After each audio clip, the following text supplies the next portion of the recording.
Live n'avait pas crash, c'était la preview de mon côté parce que le PC est en train de mourir à cause de la canicule. C'est bon à savoir. Du coup, j'ai passé genre une petite demi-heure à essayer de régler le problème jusqu'à me rendre compte qu'en fait il n'y avait pas de problème. Donc c'est génial. Hop, on va repartir sur l'amphi-MH. Je vais repuber le truc sur le Discord. Voilà. Et on est reparti. Globalement, on en était où? On était à comment build élémentaire. Comment fonctionnent les builds élémentaires. Donc j'ai expliqué rapidement que tu ne peux pas crit sur ta partie élémentaire de dégâts quand tu tapes, de base, et que pour crit sur ta partie élémentaire de dégâts, il te faut, si je le trouve... Attends, mais comment ça je l'ai pas dessus? Je suis un Inter. Il me faut un build élémental. Vite. Ça c'en est un. Ok. Il te faut rage élémentaire. Ou rage élémentaire vrai. Enfin, true critical element en anglais. En gros, ce que ça fait, c'est que ça te débloque la capacité de faire des dégâts critiques sur ta partie élémentale de dégâts quand tu tapes. Ça fait beaucoup de mots pour dire qu'en gros, bah, tu peux crit en élément à partir de maintenant. Donc, juste indispensable si tu veux jouer élémentaire. Parce que meilleure méthode de jouer faire des dégâts sur MH, c'est les crits. On en a parlé pendant toute la première partie. Je vais vous faire l'affront de repasser dessus. Au-delà de ça, il y a autre chose. Parce que c'est pas tout. C'est déjà compliqué, mais c'est pas tout. En plus de ça, tu as un cap élémentaire de dégâts que tu peux faire. Tout simplement. Genre, en gros, de base, tu ne peux pas passer au-dessus de... Bon, je vais dire n'importe quoi, mais admettons avec ces double lames là, je fais du... allez, 80 dégâts par coup. Si je prends la partie élémentaire de ces dégâts là et que je dis genre... allez, 70% pendant ma danse, je sais pas c'est quoi la proportion de dégâts élémentaires exacte en pourcentage, mais on va prendre des valeurs qui vont nous servir d'exemple. Admettons qu'on ait 80% de dégâts élémentaires et 20% de dégâts raw sur une danse des lames à chaque coup, que je fais 100 de dégâts par coup de danse des lames, c'est beaucoup mais c'est pas grave. Si on a les 80 de dégâts élémentaires qui sont boostés par les crits, ils vont faire 140%, 40% de 80 ça fait un peu plus de 30. Globalement on va toucher autour des 110 de dégâts élémentaires pour 20 de dégâts physiques. Ça veut dire une chose, ça veut dire que on est potentiellement au-dessus du cap élémentaire que nous met le jeu en fait. En gros, toutes les armes ont un certain montant de dégâts élémentaires que tu peux faire de base. Et tu ne peux pas le dépasser.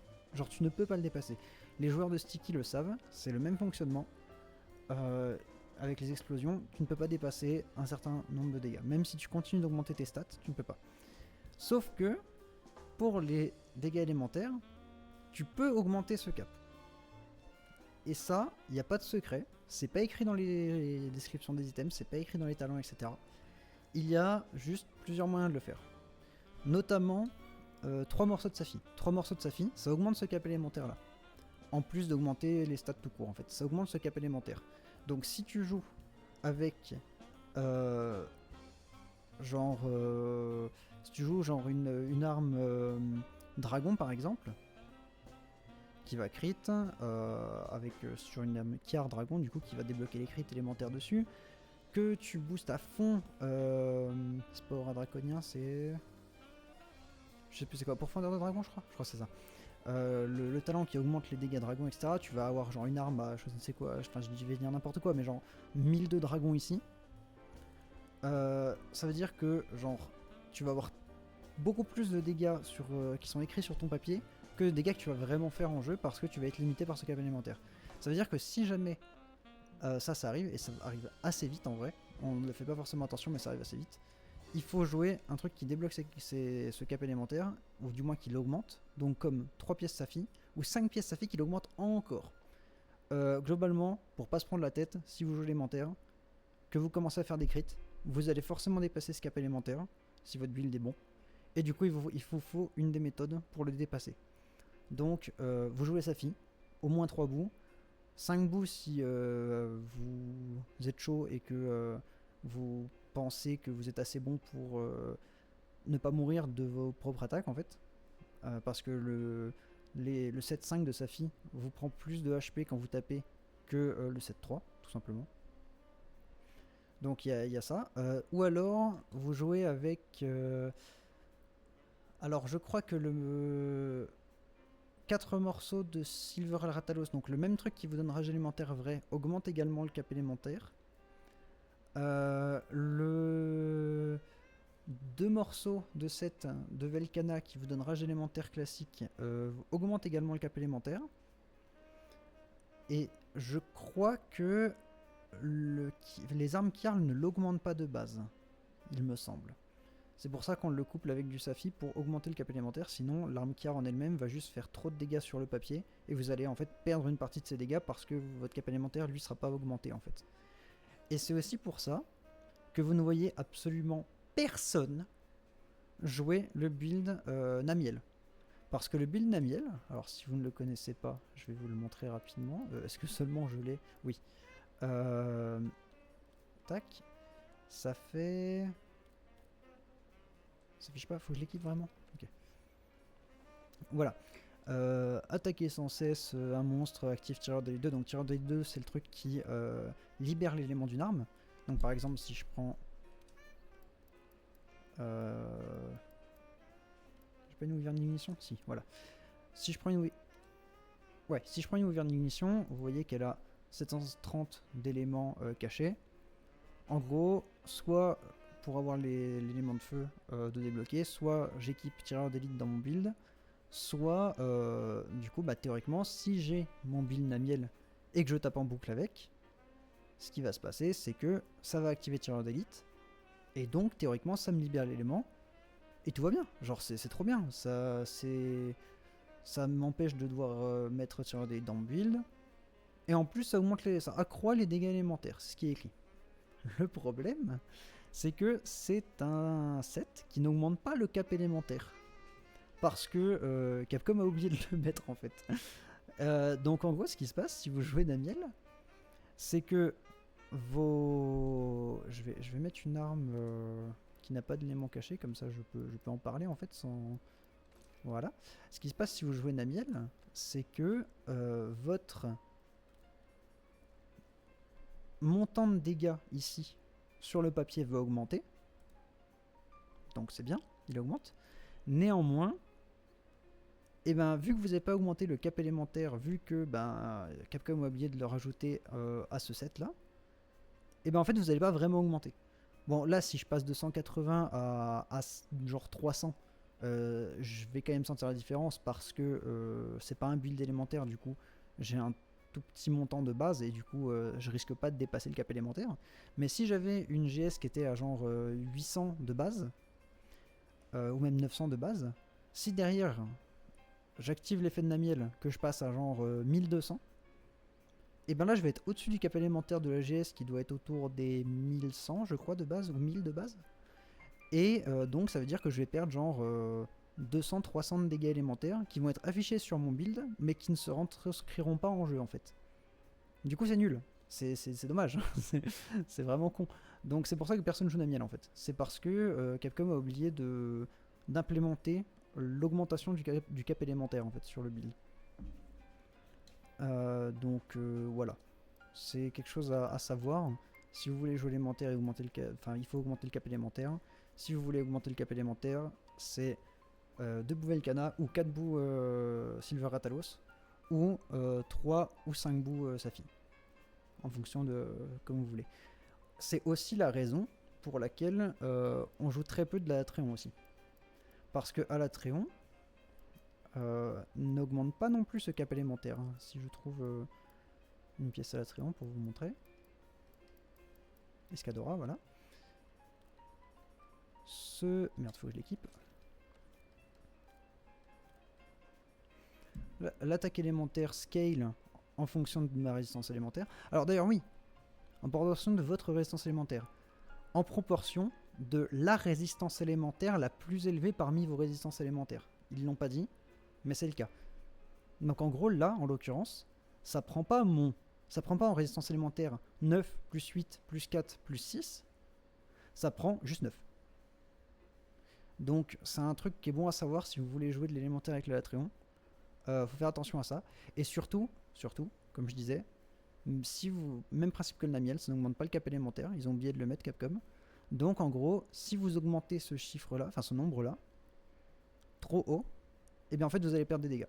Parce que vous allez faire, enfin en gros les dégâts les dégâts qui seront affichés ici, le montant d'éléments qui sera affiché ici, ne se retranscrira pas dans sa globalité dans vos attaques en jeu. Parce que le cap élémentaire dont on a parlé juste avant. Donc en gros, ça veut dire qu'il vous faut le combo avec un autre set qui lui va le faire, notamment le Safi. C'est pour ça que ça peut être un beau combo, 2 morceaux d'Alatréon et 3 morceaux de Safi. Parce que l'un contrebalance les faiblesses de l'autre en fait. Et d'ailleurs c'est pour ça que je peux vous conseiller par exemple un build comme celui-là pour faire l'Alatréon. Genre ça. Parce que du coup on se retrouve avec 3 morceaux de Safi qui vont augmenter le cap élémental, 2 morceaux d'Alatréon qui vont augmenter les dégâts. Donc faut pas oublier que ça scale du coup sur la résistance la plus élevée, donc ça va pas scale sur l'eau, ça va pas scale sur la foudre, ni sur la glace, ni sur le dragon, ça va scale uniquement sur le feu, en l'occurrence. Donc ça faut vraiment faire attention.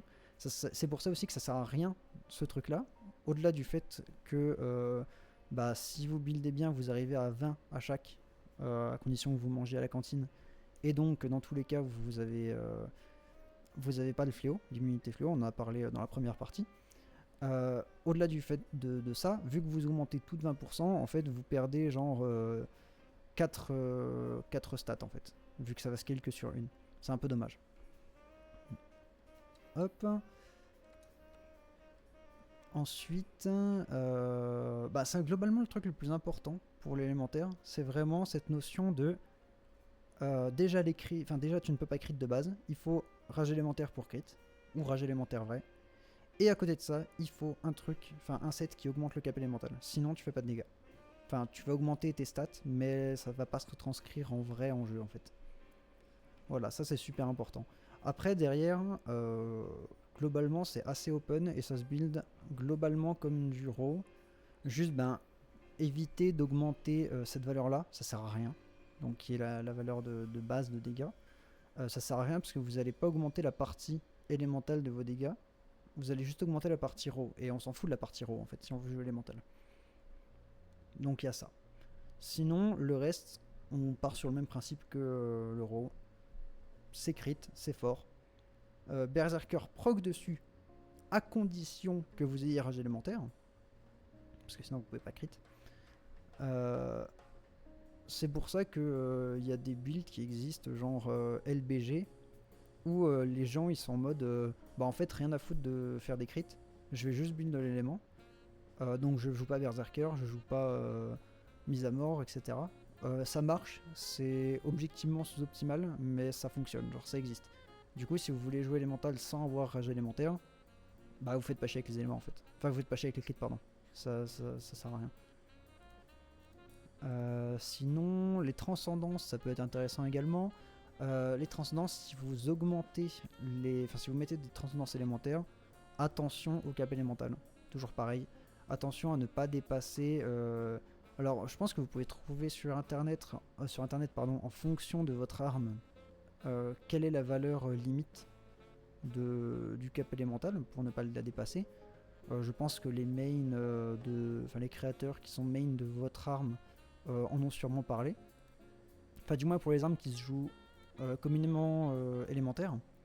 Genre Dual Blade, vous n'allez pas avoir du mal à trouver. Morphwash, vous n'allez pas trop avoir du mal à trouver. Pareil pour la Volto, pareil pour le Katana. Après, c'est plus les armes genre GS ou marteau qui vont être un petit peu plus compliquées à trouver parce qu'il y a très peu de gens qui en parlent. Si vous voulez des infos sur la GS, je peux vous en donner. Pour le coup, j'aime beaucoup faire par exemple des Alatréons à la GS élémentale parce que ça marche très très bien, à condition de savoir le build.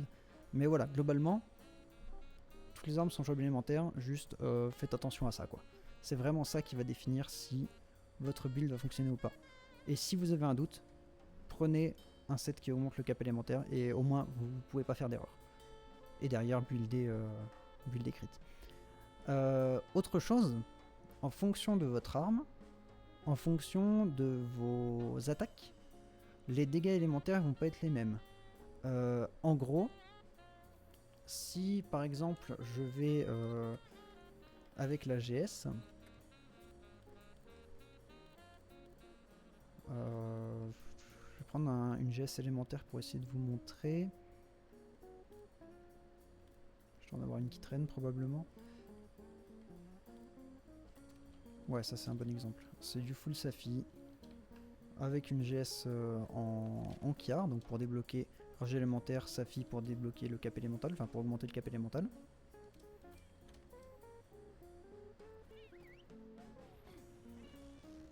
Et je vais vous montrer. Faut savoir que du coup, je pense que vous avez déjà vu, les joueurs de GS, qu'est-ce qu'ils font? Ils font des TCS. Les TCS, c'est quoi? C'est les True Charge Slash. C'est globalement la charge à 3. Hop, chargé au max. Faut lâcher au bon moment. Et ça fait mal. Le truc, c'est que ça n'a... Enfin, là, je joue élémentaire. Et globalement, la différence entre un build élémentaire et un build draw, sur une attaque comme ça, vous n'allez pas l'avoir. Parce que, en fait, l'attaque la TCS en elle-même, l'attaque que je viens de faire, a genre une proportion de dégâts bruts, de dégâts raw, bien plus élevée que les dégâts élémentaires. Ce qui fait que même si j'ai un build où j'ai énormément de dégâts élémentaires, théoriques, et en fait ils vont pas se retranscrire dans le gameplay. Parce que j'utilise pas la bonne attaque. Si par contre je veux jouer élémentaire avec la GS, je vais passer mon temps à spammer cette attaque. Ça, c'est une attaque qui a énormément, enfin qui a un ratio de dégâts élémentaires plus élevé que le ratio de dégâts raw de mon arme. Donc c'est bien de savoir quelles attaques servent à jouer élémentaire sur vos armes. En sachant que, par exemple, si vous jouez Dual Blade, quasiment toutes vos attaques vont avoir des ratios de dégâts élémentaires plus élevés que les ratios raw. Quasiment tous. C'est pour ça que c'est plus souvent joué élémentaire. Parce que c'est plus simple de pas se tromper d'attaque en fait. Vu que tu as beaucoup plus d'attaques différentes que tu peux faire sans genre nullifier ton build élémentaire, globalement. Pour la GS, on a quasiment que ça en fait. On a quasiment que cette attaque circulaire après le tacle, qui va faire des dégâts élémentaires, qui va avoir une grosse partie de dégâts élémentaires. Donc on est beaucoup plus restreint sur ce qu'on peut faire. Néanmoins, vous allez contre un Alatréon avec un build comme ça, vous spammez ça, cette attaque là, et en genre, je pense qu'en solo, en genre 3-4 coups, vous faites le cap élémentaire de l'Alatréon. Parce que c'est cette attaque là qui est faite pour ça en fait.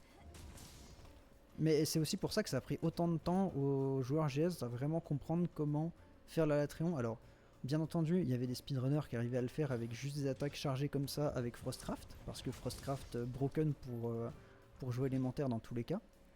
On pourra en parler juste après. Parce qu'en gros, Frostcraft, c'est genre globalement. Enfin, juste au cas où, Frostcraft, c'est genre aura de glace, un truc dans le genre. Globalement, c'est la jauge que ça vous rajoute quand vous jouez 4 morceaux Velkhana à côté de votre tranchant. Je pense que vous voyez de quoi je parle. La jauge bleue qui se recharge quand votre arme est rengainée et qui diminue quand vous tapez sur le monstre. En gros, ça a plusieurs parties. Ça a genre plus 50% de dégâts, plus 30%, plus 20%, je crois, et plus 10%. Et c'est super fort à la GS parce que a des attaques dégainées qui font très mal de base. Donc tu rajoutes 50% là-dessus, tu tapes du 800.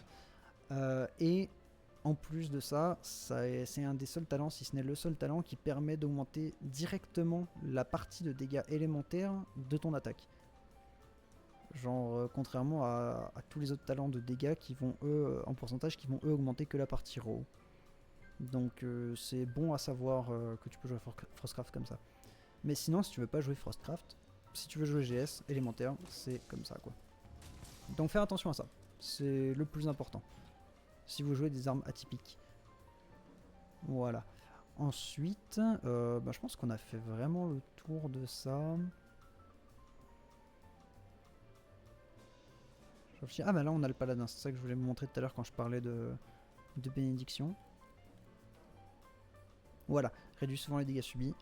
Quand bénédiction ne proc pas, ça a une chance de proc, et si ça proc, ça vous réduit au même titre que bénédiction les dégâts subis, donc c'est broken. Voilà, c'était pour un petit rappel. Sinon, à part ça, je pense qu'on a à peu près fait le tour. Hein, sur les builds qui sont les plus communs, en tout cas, enfin, raw et élémentaire. Ensuite, vous avez vraiment la possibilité de faire, une fois que vous comprenez vraiment comment fonctionne ce délire, vous avez vraiment la possibilité de jouer un petit peu plus avec le theorycraft du jeu. Et de sortir des builds qui n'ont pas beaucoup de sens, quoi. C'est ça l'avantage. Mais c'est vrai que ensuite, c'est en fonction de ce que vous voulez faire, quoi. Je suis en train de réfléchir s'il n'y a pas des trucs intéressants auxquels je peux parler, qui sont pas non plus des choses trop poussées, trop compliquées.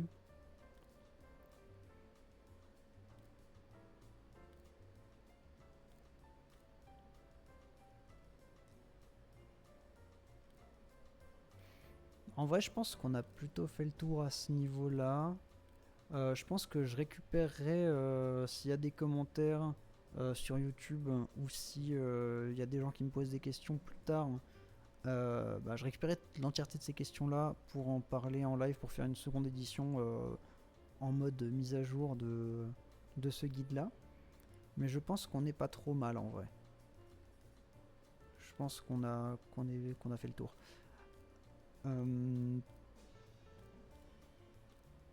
Comme je disais, il y a certaines armes qui ont leur spécificité. Ça, pour le coup, pourquoi pas faire des guides spécifiques à certaines armes qui en ont la nécessité plus tard avec des mains de ces armes-là. Mais là, avec ce que je vous ai donné, vous avez la possibilité de faire des builds de à peu près n'importe quelle arme et de les faire fonctionner. Genre, il n'y a pas besoin de plus que ça, il n'y a pas besoin de connaître vraiment l'entièreté des maths derrière. Vous avez le cadre en fait. Ensuite, derrière, vous pouvez partir sur des builds vraiment précis si vous creusez les choses. Mais là, tout de suite, vous avez ce qu'il faut. Donc, je vais dire au revoir à YouTube pour la VOD. C'était un plaisir de savoir que ça vous a intéressé. Et si vous êtes resté jusque-là, n'oubliez pas de like, vous abonner, etc. De rejoindre sur le Discord surtout. Et je vais retourner avec Twitch si jamais il y a des questions sur des builds en particulier ou sur des éléments de la vidéo. Voilà. Hop. Et donc au niveau de Twitch, ouais, n'hésitez pas à me poser des questions concernant un talent en particulier, un build en particulier, pourquoi tel talent n'est pas utilisé, pourquoi celui-là, tel talent serait mieux qu'un autre, etc. Si jamais j'ai pas été clair sur les éléments précédents. Ou même si vous voulez que on parte. Ce qu'on peut faire, c'est à la limite partir d'un build vide et essayer de créer un build correct en prenant genre une arme à la con. Ça peut être pas mal. Genre comme ça donne un exemple qui ne se repose pas sur des armes de endgame. On va aller craft une arme random et on va essayer de la faire fonctionner. Ça fera un petit exemple concret. Genre, bon, je vais rester sur la GS parce que bon, je connais la GS, ça m'aide. On va faire quoi? Qu'est-ce qui peut être marrant là-dedans? Alors c'est vrai que j'en ai pas parlé, mais pour moi les afflictions, c'est globalement du raw, avec un petit bonus. Genre le poison, vous le buildez comme du raw, c'est juste que des fois, vous allez empoisonner le monstre et il va prendre des dégâts. La para, c'est pareil, c'est du raw, c'est juste que de temps en temps le monstre va être paralysé. Pareil pour le sommeil, pareil pour l'explosion, surtout l'explosion. Toutes les afflictions globalement c'est juste du raw mais avec du bonus. Ça se build pas du tout comme de l'élémentaire. Et je vous conseille pas d'essayer de faire un build qui se base vraiment là-dessus avec, admettons, le... C'est pas rage... alors l'équivalent de rage élémentaire mais pour de l'élément... Enfin pour de l'affliction. J'ai plus le nom exact, j'avais essayé de le faire fonctionner ce truc. Mais c'est globalement de la merde. Est-ce que je peux trouver les armes en Kiar mais pour les afflictions, ce serait cool. Ça c'est sa fille. Je sais même pas si j'ai des exemples en fait, c'est ça le problème.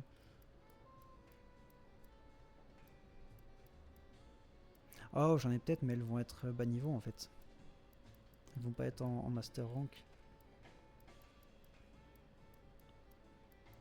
Ouais c'est ça, elles sont genre là-dedans.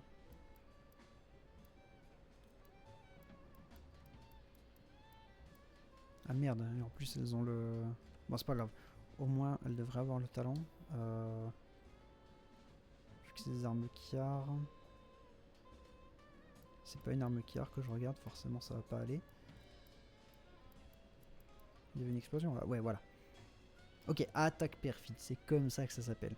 En gros, attaque perfide, c'est tu peux faire des crits avec les procs des afflictions.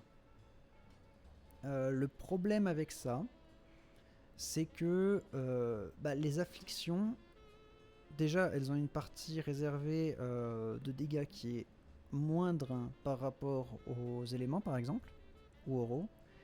Et en plus de ça, si jamais c'est des crits qui se font sur... Enfin, si jamais vous avez une affliction qui est genre explosion, en gros, le crit il va se faire au moment du déclenchement de l'affliction et pas pendant le build-up, je crois.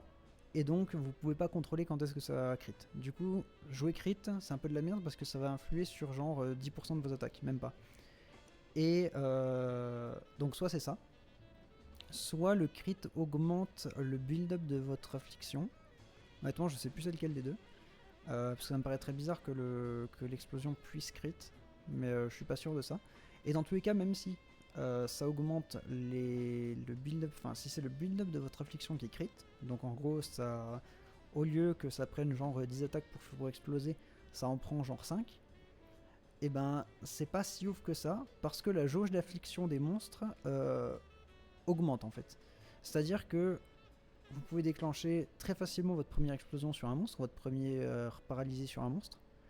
Mais plus vous... En tout cas pour les monstres de Master Rank, donc les monstres qui nous intéressent en fait, si on commence à faire du Theory Craft, plus vous allez déclencher cette affliction, plus ça va prendre de coups pour déclencher la prochaine affliction. Donc en gros, vous allez pouvoir faire genre 2-3 afflictions si vraiment votre build est basé là-dessus.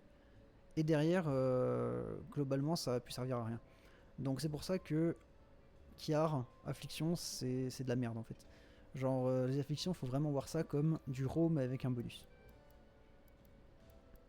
Parce que c'est pas consistant en fait comme méthode de dégâts. Ça peut être très très bien, mais c'est pas consistant. Genre à condition, enfin c'est juste à condition que vous jouiez raw. Au-delà de ça, bah on va prendre une arme random et on va essayer de faire un build. Genre on va prendre vraiment une arme de merde. Alors sur l'échelle de Master Rank, hein, bien entendu, de Master Rank Endgame, parce que comme je disais, si on commence à faire vraiment du Theorycraft, c'est qu'on se base sur un niveau de jeu qui est plutôt Endgame. Donc on va faire genre... on va prendre un truc qu'on va pouvoir build en raw, ça va être le plus simple. Et ensuite on va prendre un truc élémentaire.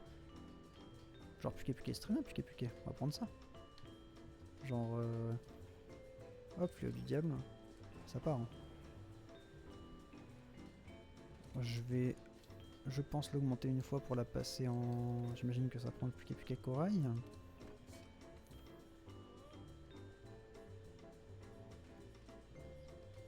Pas au loin. What the fuck, ok. Ça demande quoi? Je sais pas si ça demande du Guiding Land en fait, c'est ça qui me gêne. Je crois pas que ça demande du Guiding Land. Après ça change pas beaucoup de valeur. Oh oui, on va prendre ça, ça va être intéressant. Parce que on va voir que le tranchant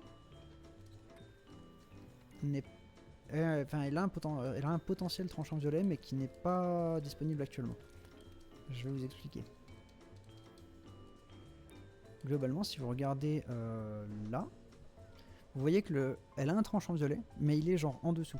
Ça veut dire que là, si on va en quête là tout de suite, on va avoir un tranchant blanc. Par contre, ça veut dire qu'on peut accéder au tranchant violet à condition qu'on ait de l'artisanat. Donc ce qui serait intéressant, sur un build comme ça, c'est d'aller chercher le tranchant violet, ne serait-ce que pour genre quelques hits, et ensuite pour le multiplicateur de dégâts, hein, bien entendu, et ensuite de utiliser des talents utilitaires pour garder ce tranchant violet le plus longtemps possible, malgré qu'on a genre 2 hits dessus en fait. 2 hits, c'est genre j'appelle ça 2 hits, le nombre d'attaques que tu peux faire avant que ton tranchant ne disparaisse. Enfin, passe en tranchant en dessous. Donc, idéalement, avec un build comme ça, il faut qu'on aille chercher ça. C'est pas très compliqué. Mais est-ce qu'on va avoir assez de slots? Parce que bien entendu, on va pas faire ça avec un build en Fatalis, ce serait con. On va prendre un build de la con. Genre... on va aller voir lui plutôt. Et comme ça, vous allez voir le cheminement de pensée qu'on a quand on theorycraft un build. Déjà, qu'est-ce qu'on veut? Donc on part sur un build euro, on est d'accord. Je vais virer les joyaux qu'il y a sur mes caps. Yo le Saint-Tabouret. On est en live mathématique MH. En gros, globalement, ce que je fais, c'est que j'explique comment on build sur MH World, quel est le cheminement de pensée à avoir, et quels sont les pièges dans lesquels ne pas tomber, en fait. Donc j'ai fait toute une partie d'environ genre 1 heure sur la théorie. Là, on vient de passer sur la pratique. On veut du style, le style, ça gagne contre tous. Alors, hein, si seulement. Pour le style, on a les transmogs. T'inquiète. Donc là, globalement, on passe sur la pratique. Et pour la pratique, c'est simple. J'ai pris une arme random dans l'arbre d'armes, en fait. Genre, j'ai pris une arme en puquet de merde. Et on va essayer d'en faire un bon build. Et bien entendu, on va pas prendre une armure en Fatalis. On va prendre une armure en dessous, qui va nous permettre d'avoir les talents qu'on veut. Donc là déjà, ce qu'on peut se dire, c'est que on veut du crit. Le crit, on se rappelle, il y a plusieurs façons de l'avoir. On va chercher du maître d'armes, mais le maître d'armes, on va surtout le chercher pour remplir, pour compléter en fait notre mise à mort. Parce que mise à mort, je vous rappelle, c'est 3 slots de joyaux. Ça vous donne 50% de chance de crit instant, c'est broken. On va pas pouvoir jouer témérité, parce que témérité c'est du Brachydios, ou alors dans ce cas là on part sur du Brachydios comme base. On va déjà voir ce qu'il y a de disponible en mise à mort. Alors ce cheminement là, il se fait en fonction de vos joyaux. Globalement, si vous voyez que vous avez en dispo 3 joyaux mis à mort, ça sert à rien de partir sur une armure mise à mort en fait. Parce que vos joyaux vont être là pour compléter... Enfin non, plutôt votre armure elle va être là pour compléter votre manque de joyaux. Parce que si vous avez genre une arme en puquet, c'est que vous n'êtes pas très très avancé dans le endgame. Et globalement, on va aller chercher... Enfin, vous n'avez pas beaucoup de joyaux quoi. Armure plus, pour un Gogmazia ça fonctionne bien, pas besoin de build. Quel enfer.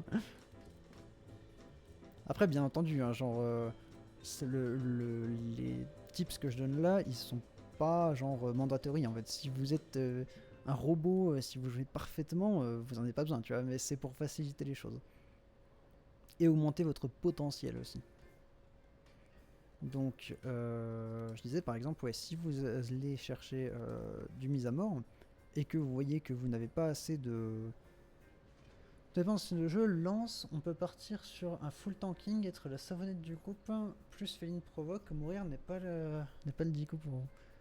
Est-ce que je suis d'accord avec ça? En fait, le truc, c'est que,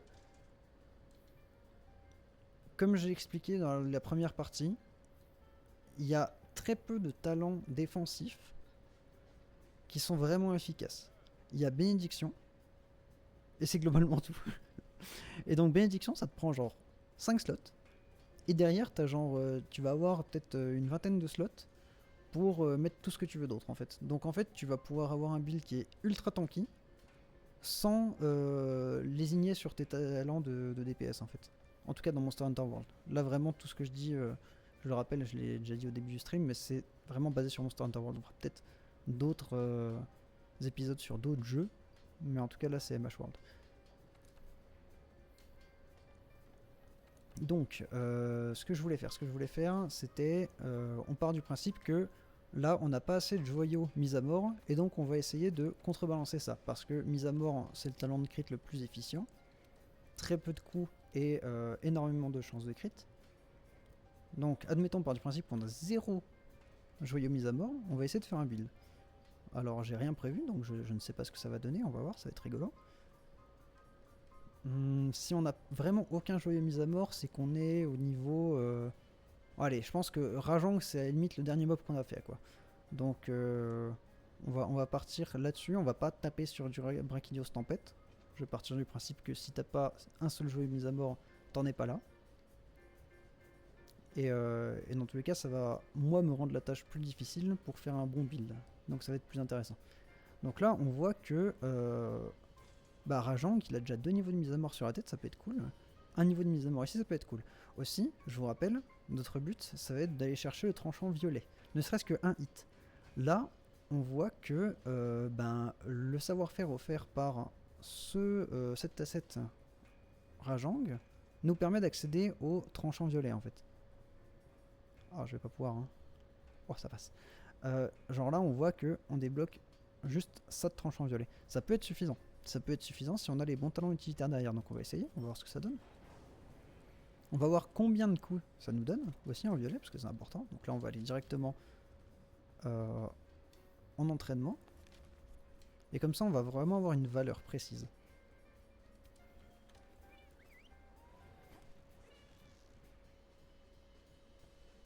Ça ne m'étonnerait pas que ce soit genre 10 coups. Hein. En général, c'est à peu près ça. Donc là on a bel et bien le tranchant violet cette fois alors qu'avant on avait que du tranchant blanc. Un coup. 2 coups.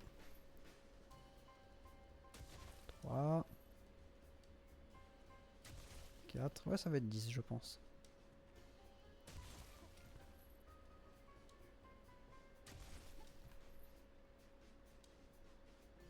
Sept.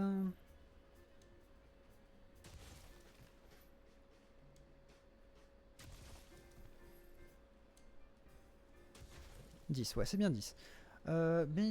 Bénédiction, Bastion plus Bœuf de l'Atréon, Nerf d'acier pour les flinches, Ultra Garde et garde défensive, le talent de résistance élémentaire, les 2 carats morts plus 120 dans tous les éléments, les mobs de chatouille. Alors c'est ça le truc, c'est que j'en ai parlé tout à l'heure, Bastion par exemple, c'est un très mauvais talent plus tu vas loin dans le jeu en fait. Parce qu'il donne une réduction de défense fixe. Il a bien les 5% de réduction, de résistance en plus, mais ça a très très peu d'influence. Alors que genre bénédiction te coûte que 3 slots et te réduit de 60% les stats que tu vas, les dégâts que tu vas prendre. Pour le coup, ultra garde, garde offensive, c'est des talents qui sont dépendants de l'arme. J'en ai parlé également dans la partie précédente. Globalement, c'est des talents qui vont être intéressants s'ils te servent à avoir plus d'uptime sur ton arme, c'est-à-dire à te gagner du temps sur à te gagner du temps pour lequel tu vas pouvoir faire des dégâts aux monstres. C'est des talents qui, globalement, on est d'accord, vont te servir à rien si, dans tous les cas, tu cours autour du monstre. Donc ça veut dire qu'ils vont te servir que quand tu attaques. Si tu veux qu'ils te servent que quand tu attaques, autant que ce soit des talents qui te permettent d'attaquer plus souvent et de te faire cancel moins souvent. C'est le même principe que bouchon d'oreille, par exemple, qui va être super efficace pour DGS. Nerf d'acier pour les flinches, ça je suis d'accord, mais faut savoir que nerf d'acier ça va être surtout efficace en un niveau pour les flinches de tes alliés. On a tous croisé un main katana qui nous cancel H24 et qui nous dit t'as qu'à jouer flinch free niveau 1 enculé genre. On en connaît tous un.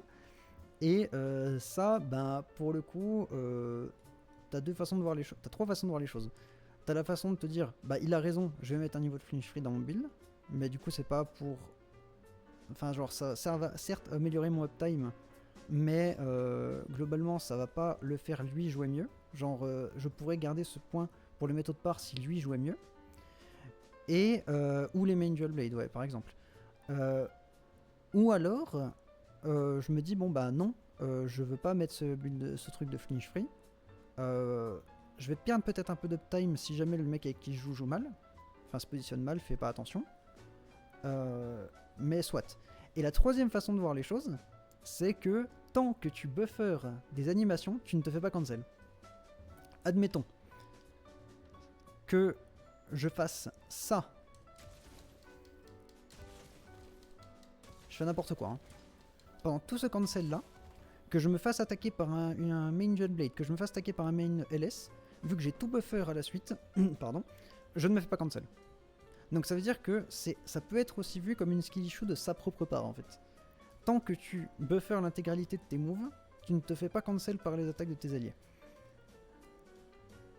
Alors c'est valable pour 90% des armes, et c'est surtout valable... Enfin il y a surtout certaines armes qui ont une possibilité de faire ça dans leur kit. Par exemple, le marteau.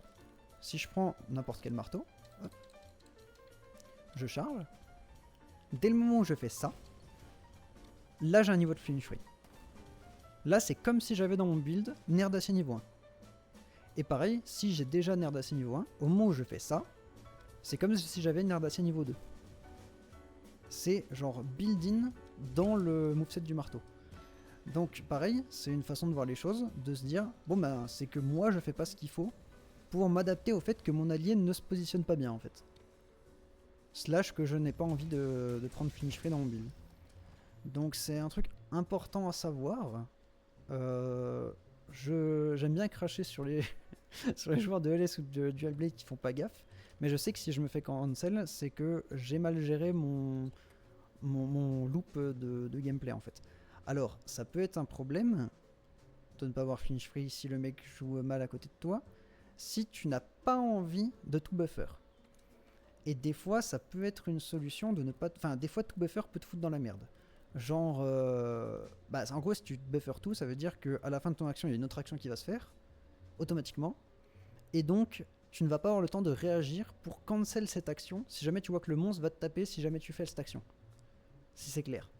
Donc en gros, il y a un petit peu cet entre-deux à trouver. Mais personnellement, je trouve que flinch free, c'est beaucoup de waste pour pas grand-chose dans 90% des cas. Ensuite, tu avais parlé de quoi? Ah, le buff de l'Alatréon. Bah, le buff de l'Alatréon, c'est marrant, j'en ai parlé aussi tout à l'heure. Le problème du buff de l'Alatréon, c'est que ça va te buff les résistances élémentaires. Est-ce que j'ai un truc avec... Attends, non, c'est plus simple en fait, je vais mettre un morceau là. Si je le trouve en fait. Ici. Globalement, si tu prends... que tu prennes le niveau 1 ou le niveau 2, ça va augmenter tes résistances élémentaires. Le truc avec ça, c'est que les résistances élémentaires deviennent plus ou moins useless de... Enfin, en gros, ça devient plus ou moins useless de continuer à les augmenter une fois qu'elles sont dépassées 20. Pourquoi? Parce que, d'une part, quand tu arrives à 20 dans une résistance élémentaire, ça te donne l'immunité au fléau à cette résistance. Globalement, si j'ai 20 en feu, je ne peux plus devenir... Enfin, je peux plus avoir le fléau au feu, donc devoir rouler, devoir faire des roulades pour me le retirer, ou utiliser une baisse-soin. Si j'ai 20 en eau, pareil. Si j'ai 20 en foudre, pareil, etc. etc. Donc à partir de 20, tu as déjà plus le problème des fléaux. Donc ça, c'est une chose. Ça veut dire que tu n'as plus besoin de totem élémentaire, etc. Et au-delà du fait que tu n'as plus le problème des fléaux, tu me diras, bah, je vais quand même continuer à augmenter mes résistances élémentaires parce que ça va me faire plus tanker. Néanmoins, en fait, c'est sur une fonction logarithmique. Ça veut dire que si tu augmentes de 5, si tu passes de genre 0 à 5 en eau, tu vas ressentir une énorme différence entre le moment où tu étais à 0 et que tu te prends une attaque d'eau et le moment où tu es à 5 et que tu te prends une attaque d'eau. Par contre, si tu passes de 20 à 25, cette différence de proportion de dégâts va être giga amoindrie en fait. Parce que c'est une courbe logarithmique. Je sais pas si tu as déjà vu une courbe logarithmique, et globalement ça fait genre ça. Genre, elle monte très vite au début et ensuite elle monte très doucement.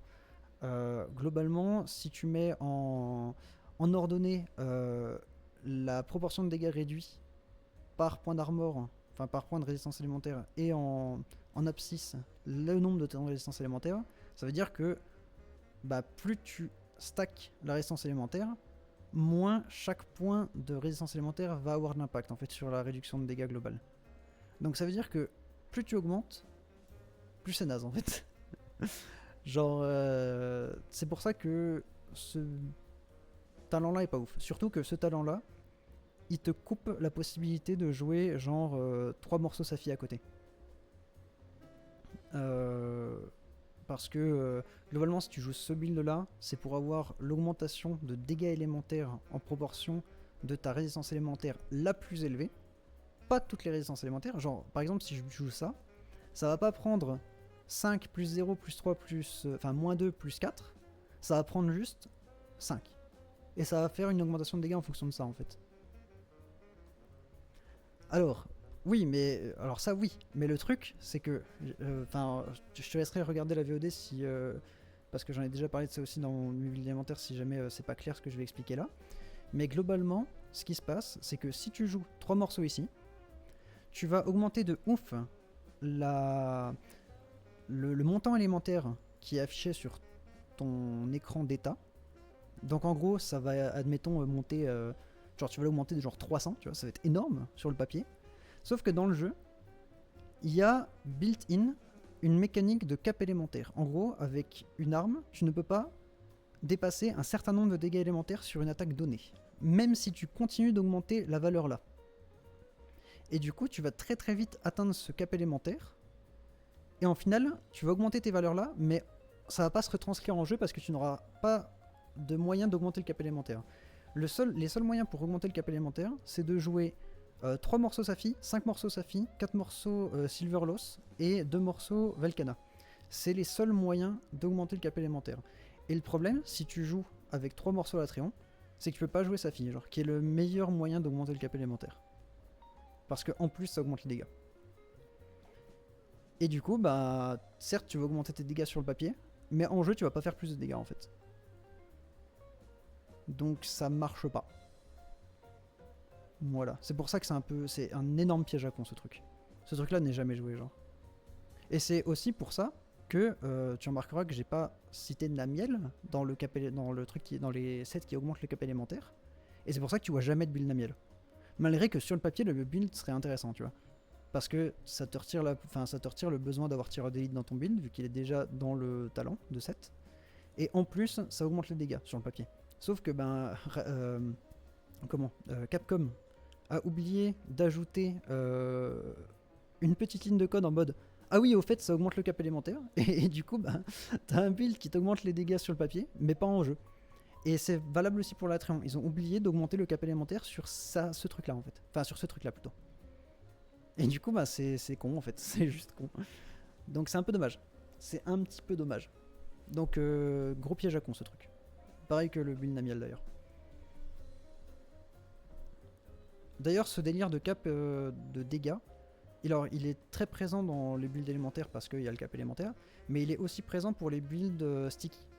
Genre les builds sticky ont également un délire de cap de dégâts et pour le coup, lui, tu peux pas l'augmenter. Lui, il est fixé à genre, je sais plus, 151 je crois pour les sticky 3 et 160 et quelques pour les sticky 2 il me semble.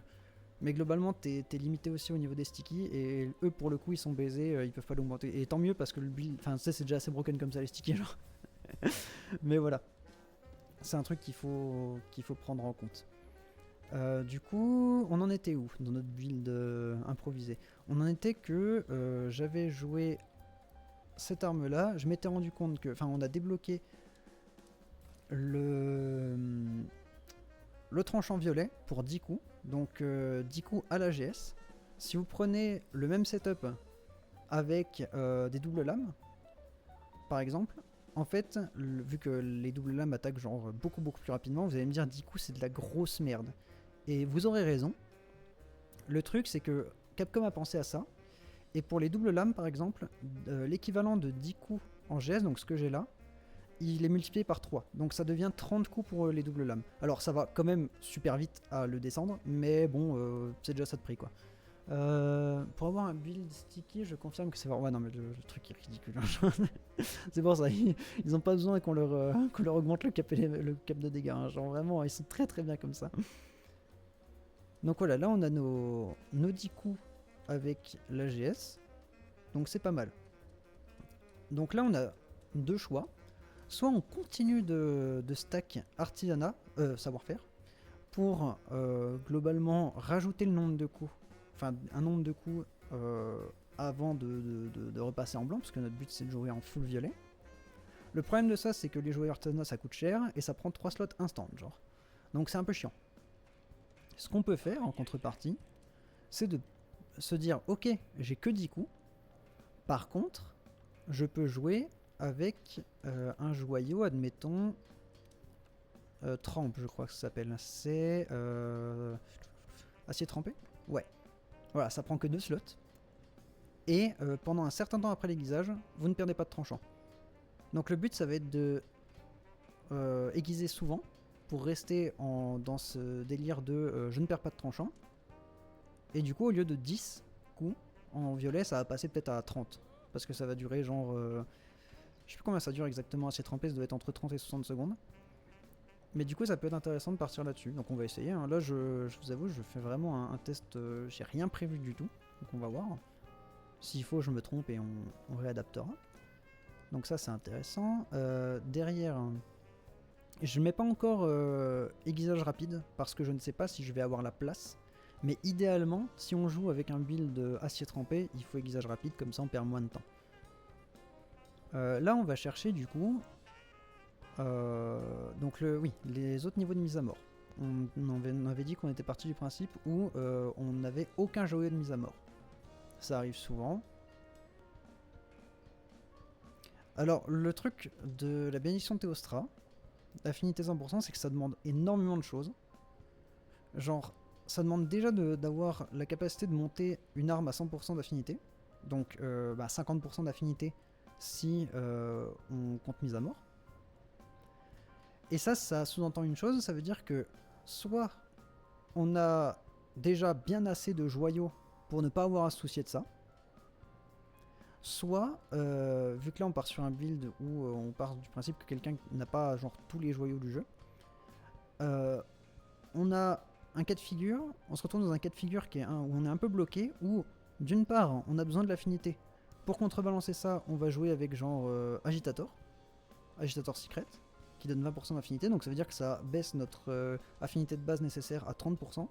Néanmoins, si on joue avec Secret Affinité, ça veut dire qu'on joue avec 2 morceaux de Brachydios, ça veut dire qu'il n'y a pas la place pour la bénédiction de Théostra. Donc c'est chiant. En fait, ça demande beaucoup de prérequis. C'est un truc qui peut être faisable, mais ça demande beaucoup de prérequis pour quelqu'un qui en est à ce niveau-là en fait. Là, on essaie vraiment de faire un build ultra cheapos. Pour vraiment genre montrer le plus de contraintes possible pour expliquer le cheminement de pensée qu'on a en faisant ce genre de build. En sachant que à tout moment, quelqu'un qui va se baser sur cette vidéo, ce stream pour faire son build, il aura 1000 fois plus de possibilités que moi dans le cas de figure que je prends en fait. Donc ce sera beaucoup plus simple pour lui. Et que si jamais il est dans mon cas de figure, donc dans le cas de figure où il a rien genre en termes de joyaux etc, et bien il pourra quand même faire un build. Donc ce qu'on voulait c'était 3 niveaux de mise à mort. Donc on avait vu que le Rajang par exemple c'était bien. On part pas sur du Brachydios Tempête parce que si on n'a pas de joyaux mise à mort, c'est qu'on a très probablement pas d'armure Brachydios Tempête. Il y a le Tigrex, est-ce que ça peut être intéressant? Alors Tigrex, on pourrait tenter de le prendre parce qu'il y a du mise à mort, mais machine de guerre, ça prend beaucoup de slots pour pas grand chose. Parce que, comme je disais, machine de guerre, c'est du bonus. Genre, c'est un piège à con parce que ça va pas augmenter nos dégâts drastiquement, là où des talents de crit vont les augmenter bien plus significativement. Donc, machine de guerre, on le prend que si on a plus besoin des talents de crit. Et ou si on a de quoi accéder au niveau 4 très facilement pour profiter des 5%. Sinon, ça a très peu de value pour le nombre de talents qu'on met dedans. Ça peut être intéressant aussi. mais à la limite, le plus intéressant, ce serait ça, quoi. Là, on pourrait être tenté de prendre le alpha parce que savoir-faire, parce que du coup, on n'a que 10 coups avec le tranchant, mais au final, si on a 10 coups avec le tranchant et qu'on part sur du acier trempé, bah, on n'a pas besoin de plus. Donc on prend ça, ça nous donne un slot de joyau 4 au lieu de rien. What the fuck, il n'y a pas de slot dessus. Oh, c'est éclaté au sol. Donc ça, trop bien. J'en ai déjà un, je vais le prendre.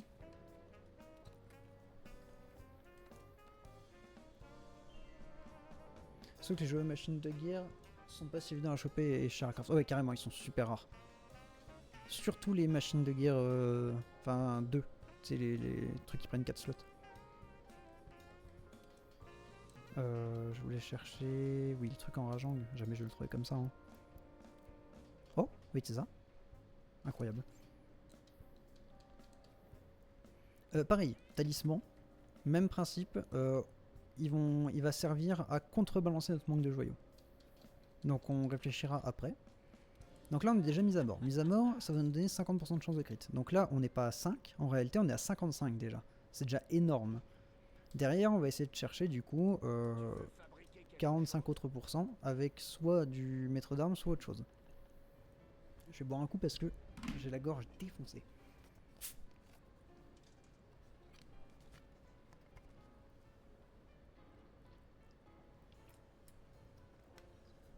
Stay hydrated.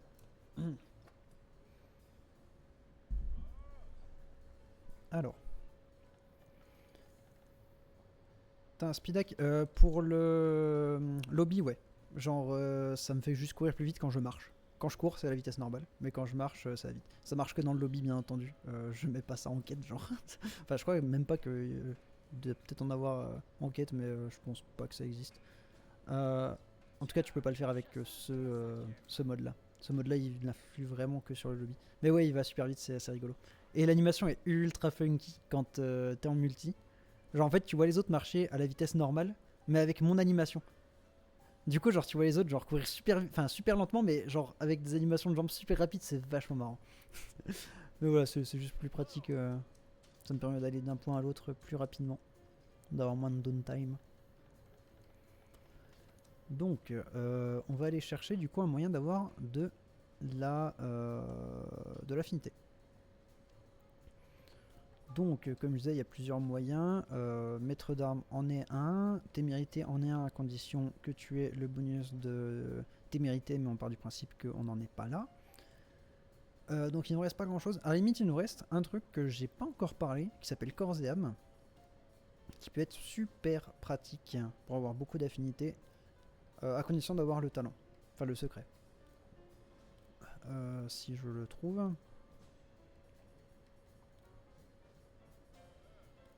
C'est un enfer. Hein. Vraiment, retrouver à chaque fois, c'est terrible. Ça devrait être là-dedans, Corps et âme, dans ces pages-là de mémoire. Corps et âme, juste en dessous. Très bien. Corps et âme, ce que ça fait... Ah mais non, mais je veux pas le secret là, pour l'instant, je veux le talent, en fait. Ok, ce que ça fait, c'est que ça augmente l'affinité tant que l'endurance est à son maximum. Alors, comme vous en doutez, c'est une description de MH, il manque des infos. Il y a un cooldown dessus.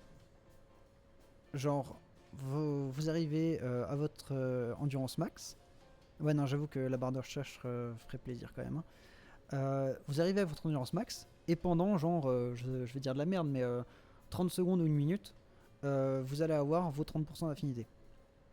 Et ensuite, pendant genre 2-3 minutes, vous n'allez pas pouvoir l'activer même si vous revenez à votre endurance max. Donc c'est de la merde. Par contre, ça, le niveau 5, quand vous avez le secret, vous donne 40% d'affinité tant que la barre est au maximum, tant que votre endurance est au maximum. Donc ça veut dire que dès le moment où elle remonte au max, bam, 40% en plus, instant. C'est super fort en fonction des armes que vous avez. Par exemple, pour LS, c'est pas mal, parce que la LS, pendant que vous êtes en rengainage spécial, votre barre d'endurance remonte, vous pouvez attendre qu'elle soit remontée avant de réattaquer et profiter de votre affinité en plus. C'est fort sur la GS parce que, certes, faire le tacle ou l'attaque va vous réduire l'endurance, Mais le temps de charger la prochaine attaque, en fait, l'endurance a le temps de remonter. Donc en fait, vous allez en profiter aussi. C'est fort pour... c'est pas fort pour double lame par exemple. Double lame, tu utilises tout le temps de la stamina étant donné que t'es en mode démon. Donc faut choisir son arme, enfin faut choisir en fonction de son arme si c'est un talent qui est bon ou pas. Pour le coup avec la GS ça peut être une solution. Donc d'avoir les 40% instant, ce qui nous permettrait du coup de pallier au fait que on n'a pas beaucoup de joyaux. Donc par exemple, il nous faut le secret. Alors est-ce que je peux trouver... Je sais que le Anjanat de base le donne, le secret corps et âme. SNS ça peut, mais il y a mieux je pense. J'ai très peu joué SNS, pour le coup je peux pas vraiment dire. Ah voilà, volonté du ragent par exemple, corps et âme 2. Ça peut être... Ah mais on l'a déjà en fait, du coup. Oh la dinguerie. Oh le build de fou furieux. Ah, il est en old. Ah c'est pas le même ragent. Wait a minute. Ok, intéressant. Donc c'est, j'imagine, Ragent Gorage qui donne corps et âme. Je vais vérifier.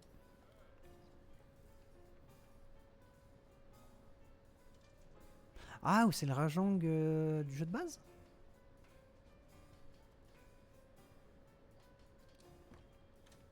Ok, non, c'est bien le Rajang Gorage. Quoi?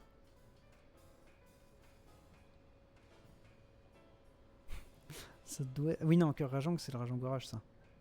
Il me semble. Alors, je suis aussi perplexe parce que je jouais en anglais avant et je sais pas le nom des talents en français, donc c'est un peu compliqué, mais je pense que c'est ça. Donc on va éviter de se baser là-dessus. Si on a un build comme ça, c'est qu'on n'a pas fait le Ragent Gorage. Je sais que l'Anjanat le donne. Donc je devrais pouvoir le trouver.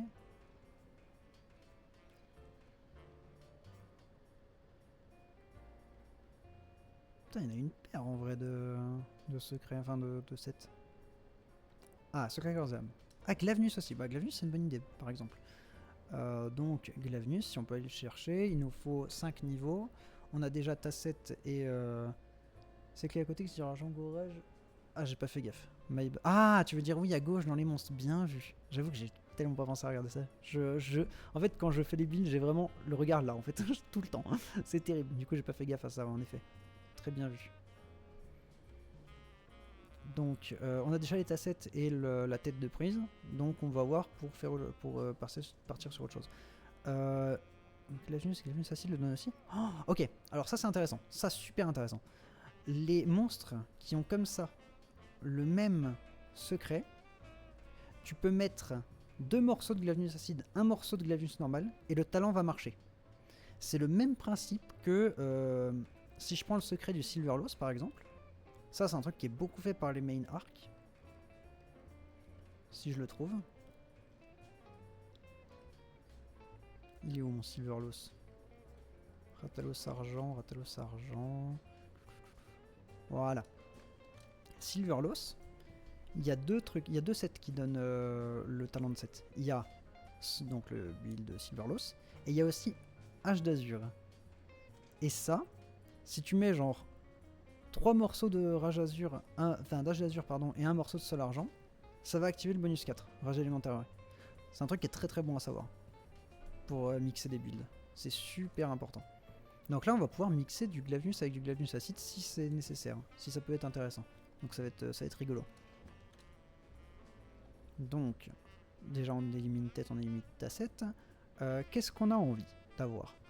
Il y a le savoir-faire qui peut être intéressant, mais on a déjà atteint le violet, donc à la limite on s'en fout.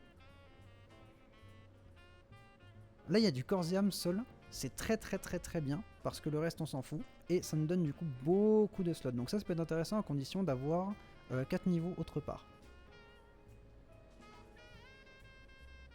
Concentration, GS, adore. Donc ça c'est une très très très bonne pièce d'armure. Et du coup il me manque plus que 2 niveaux qui peuvent être trouvés par exemple ici. Alors, bon ça me donne purification, c'est éclaté au sol. Mais il y a un univers où, enfin dans tous les cas quand tu es à ce niveau là, tu ne peux pas faire en sorte que tous tes talents soient utiles. Donc ça peut être une solution. On va essayer comme ça, tu sais quoi. J'aimerais bien que ma manette veuille coopérer en fait. On va aller récupérer déjà, mais je vais me faire Hop, on rebranche la manette. Ok, parfait. Donc là, on a vu que j'avais déjà les gants qui nous intéressaient. Jamais je vais les trouver par contre. Ils étaient bleus, hein. Oh la dinguerie. Ok, parfait. Et donc là, on commence à avoir un truc qui a de la gueule. Je vais retirer les potentiels joyaux qui sont sur le build. Genre, ça dégage. Joyau de trempon, on a dit qu'on le gardait. Donc, il nous manque dans tous les cas 2 morceaux de Glavnus pour avoir le bonus de 7, c'est ça? Donc, je crois qu'on va pas avoir le choix. Hein. Tu pourras pas faire le casque sauf si tu prends le torse rage. Ouais, c'est clair. Hein. Mais je sais plus ce que donne le torse Rajang en fait. Il me semble que le torse Rajang donne pas des trucs intéressants.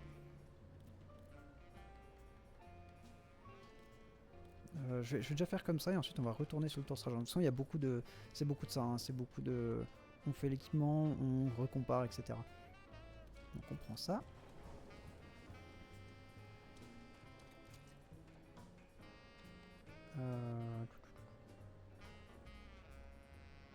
Ouais, c'est 3 morceaux, donc dans tous les cas on va en avoir besoin. Ça, trop fort. Le slot de joyau est impeccable. Et il nous faut un torse à choisir là-dedans. Si on peut... Puissance absolue, est-ce que ça peut nous servir à la GS? Je ne pense pas. Ouais, non, c'est les jauges, donc on s'en branle. Donc idéalement on prend ça, ça nous fait plus de slots de joyaux, et c'est parfait. Bon, je l'avais déjà, c'est pas grave, je le refais une seconde fois. Et là on a le build, là on a la base du build. On vérifie. Oh, super intéressant. Quand vous avez votre base de build, ou même une fois que vous avez fini votre build, toujours pensez à check info talent. Pourquoi? Parce que vous pouvez vérifier que vous n'avez pas trop de joyaux pour un talent donné. Par exemple, ça c'est un très bon exemple, j'ai mon 5 niveaux de corps et âme, c'est parfait, trop bien. J'ai mon corps et âme niveau 5. Or, quand vous allez voir là-dedans, 2, plus 2, 4, plus 1, 5, et là j'en ai un en trop, genre. Après tu fais comme moi, j'ai calepin à côté, je note les premiers sets puis je compare les... Ouais, ça peut être une solution, hein, clairement. Clairement. Mais là, vous voyez, ce menu là permet de savoir que là on a un corps et âme en trop. Donc ça nous libère un emplacement de joyau.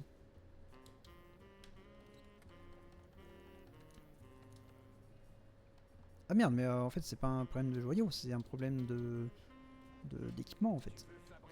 Donc ça veut dire qu'on va pouvoir peut-être mixer, enfin échanger le torse et la tête de Rajang avec le truc en Glavnus.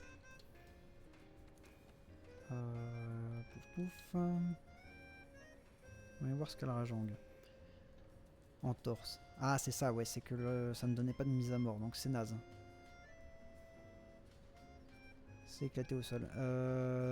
Donc ça veut dire que dans les corps et âmes... Hop, je récupère de l'Avnus. Dans les corps et âmes, on peut prendre par exemple ça. Parce que si on a un corps et âme en trop, ça veut dire que...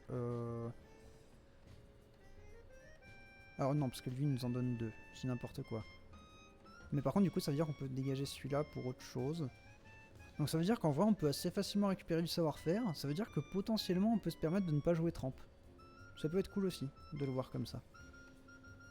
Crâne d'acier, si t'as pas envie de te faire stun, ça peut être intéressant. Il y a pas mal de possibilités, mine de rien. Là, ça se passe sur des builds de merde, mais on peut partir dans vraiment plein de directions différentes. Ça peut être super intéressant. En fonction de votre affinité par rapport à tel ou tel talent. Bah, en vrai, je pense qu'on peut partir sur ça sans trop se prendre de la tête. Hein. Comme ça, on dégage le joyau trempe. Ça nous permet de ne pas avoir à équiper du aiguisage rapide. Et on est trop bien, genre. Là, on est toujours à 5. Voilà. Là, on a bien 5. On a 3, pas overkill. Purification. Bon, écoute, ça a le mérite d'exister dans le build. Si jamais vous faites le Valazak, vous pouvez rajouter, remplacer un des joyaux 1 par purification et hop, vous avez votre purification 3. Pourquoi pas? Écoute, de toute façon, si t'as ce build là, c'est que t'as pas encore fait le Valazak. Quoique, il y a du Rajang, peut-être que si. Mais voilà, pourquoi pas? Pourquoi pas? Dans tous les cas, on va pas pouvoir vraiment le retirer.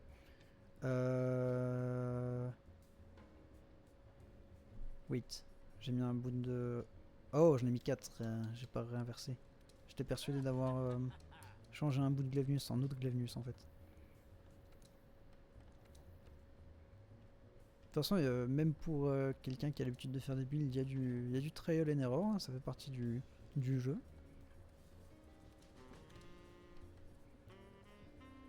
J'en ai en effet 4 morceaux. Donc, qu'est-ce qu'on peut faire? Ah oui, pourquoi j'ai fait ça en fait? Je suis un débile. C'est le Rajang qu'il fallait que je change. Donc, Rajang qui nous donnait... Rajang on s'en foutait, c'était pour avoir du mise à mort. Mise à mort, on peut trouver autre chose que du Rajang, sans aucun souci. Pour le torse. Donc, on va aller rechercher mise à mort. Hop. Et nous, ce qu'on avait, c'était... On avait ça. On avait 1, 2. Attends, mais j'ai changé le casque en fait. Oh, oh la maladie. Merde.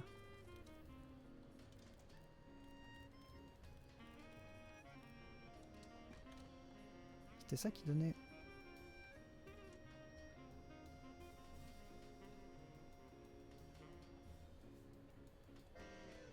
Comment je me suis démerdé, genre? What?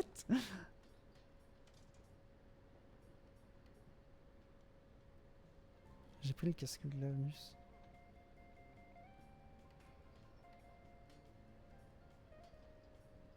Mais c'était pas le cas avant?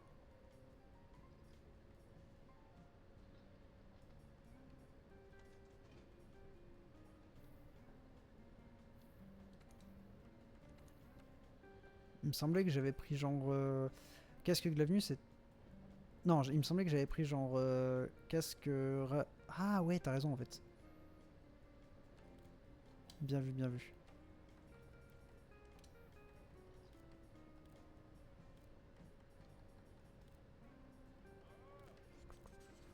Marche au mise à mort. Alors, on va éviter d'aller dans l'expert. Tac tac. Donc ça, on va éviter de jouer avec.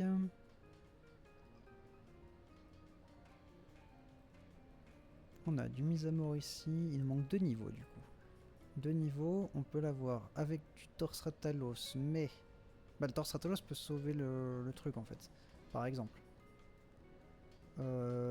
Ça, on va éviter. Ça ne donne pas assez de mise à mort dans tous les cas. Bah attends, mais sur c'est parfait en fait. Le bêta, pourquoi il est si bas, genre? Il est juste parfait. Parce que lui, il donne 2 niveaux et il donne un niveau de pyromane où on s'en branle et les slots sont dégueulasses. Alors que lui, pourquoi il est si bas alors qu'il est trop bien? Genre, on prend ça, on a la tête de Glavnus et on est bon.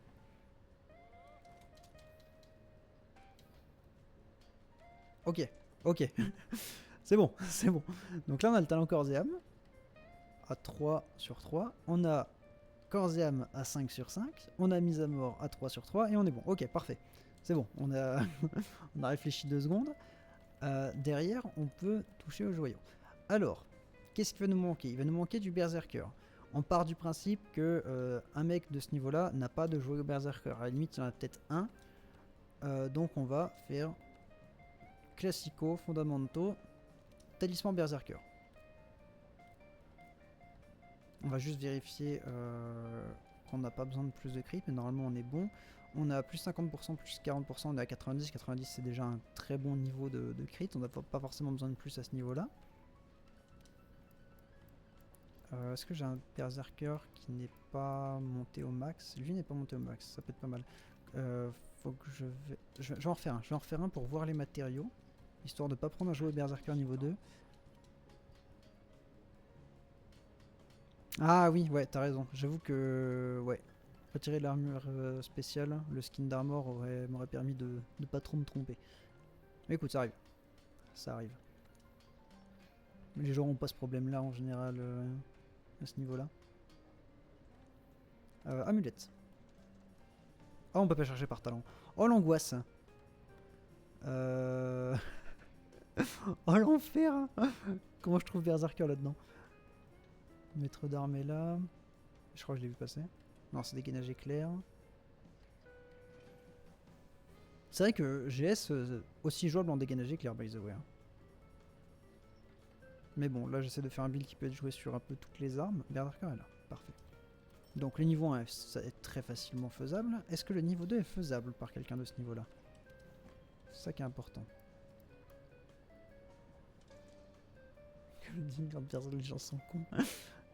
Grande gemme mystique, c'est dans le fief ça, non? Corona Alpha, oh c'est dans le... What the fuck, ça coûte si cher. Bon après, en vrai, déjà 2 niveaux de Berserker, c'est déjà beau. À condition que j'en retourne déjà drop 1. On va partir de ce principe-là. De toute façon, globalement, à ce niveau-là, t'as... À part si t'as vraiment pas de chance, t'as genre soit au moins un joyau de mise à mort, soit au moins un joyau de berserk. Et si t'as un joyau de berserk, bah, ça part sur un build, le même cheminement de pensée en fait. Et si c'est l'inverse, et ben tu fais en sorte d'avoir à la place des morceaux qui me donnent mise à mort, tu prends des joyaux qui donnent berserk, tu fais un talisman mise à mort, tu mets ton joyau mise à mort et tu t'y retrouves en fait. Level 3 c'est du Fatalis et de la Tréon. Ah ouais, ah oui, putain, ouais, ils ont craqué. Ils ont craqué. Le talisman ne sert à rien en fait, genre. Si t'as fait Fatalis à la Tréon, normalement pas de problème de jouer au Berserk. Ou très très peu. Ils ont absolument craqué. Mais bon, pourquoi pas. Donc là, qu'est-ce qu'on a besoin d'autre? En vrai, bah plus grand chose. Hein. On a déjà un build qui est très correct. Si on veut du confort, on peut partir sur du vitalité. Il est là. Donc ça, c'est une variante qui existe. Là, t'as pas de problème. Derrière, tu peux rajouter du... c'est pas un œil fataliste, c'est une brisée à train pour... J'en ai aucune idée, mec. C'est pas impossible, je peux vérifier en face. Je sais que j'en ai un niveau 2. Tu veux fabriquer quelque chose? À condition que je le trouve, en fait. Bordel de merde.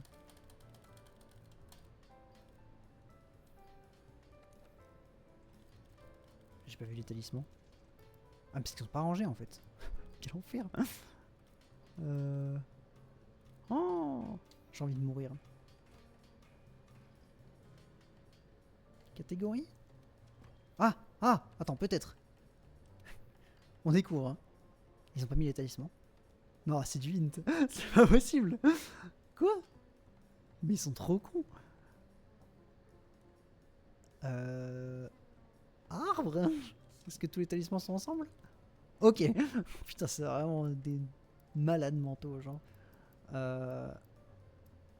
Berserker, donc là il y a le niveau 1. Je sais qu'il y en a un niveau 2. Ah bah il doit être là du coup.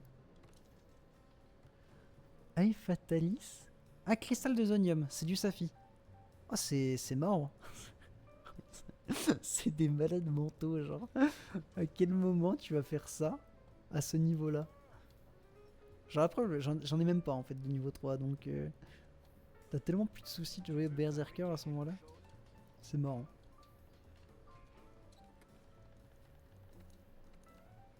Donc derrière, pouf pouf, soit tu mets afflux de vie niveau 3, soit tu mets bénédiction niveau 3. C'est les deux meilleurs talents de défense. Derrière, il peut y avoir comme truc intéressant de mettre les deux, mais bon, là on a assez peu de joyaux, c'est pas impossible, mais bon, voilà. On n'a plus de problème de... Ah si, du coup on a à nouveau le problème de... Juste pour FF, c'est déjà overkill, non mais clairement, hein, c'est ridicule, hein, c'est des malades. On a à nouveau le problème donc de tranchant. Donc, problème de tranchant, réponse rapide. Réponse rapide, assiette rampée, c'est vers la fin. Là. 2 slots, voilà. On n'a plus de problème de tranchant. Maintenant, ça peut prendre du temps. Donc si on veut que ça prenne un peu moins de temps, on peut rajouter 1 ou 2 niveaux de déguisage rapide. Je sais pas quelle place ça prend, on va regarder. Je sais pas c'est des niveaux de... Enfin des joyaux de quel niveau. Aiguisage. Putain c'est bon. Je déconne zéro que quand tu fais des builds, tu passes plus de temps dans ce menu là que n'importe quel autre menu, genre c'est ridicule. Et pourtant tu connais jamais l'emplacement de tous les joyaux, enfin de tous les talents.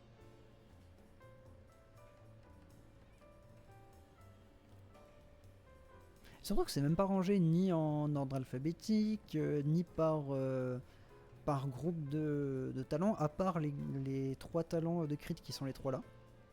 Mais sinon c'est absolument pas rangé, enfin c'est vraiment un enfer. Hein.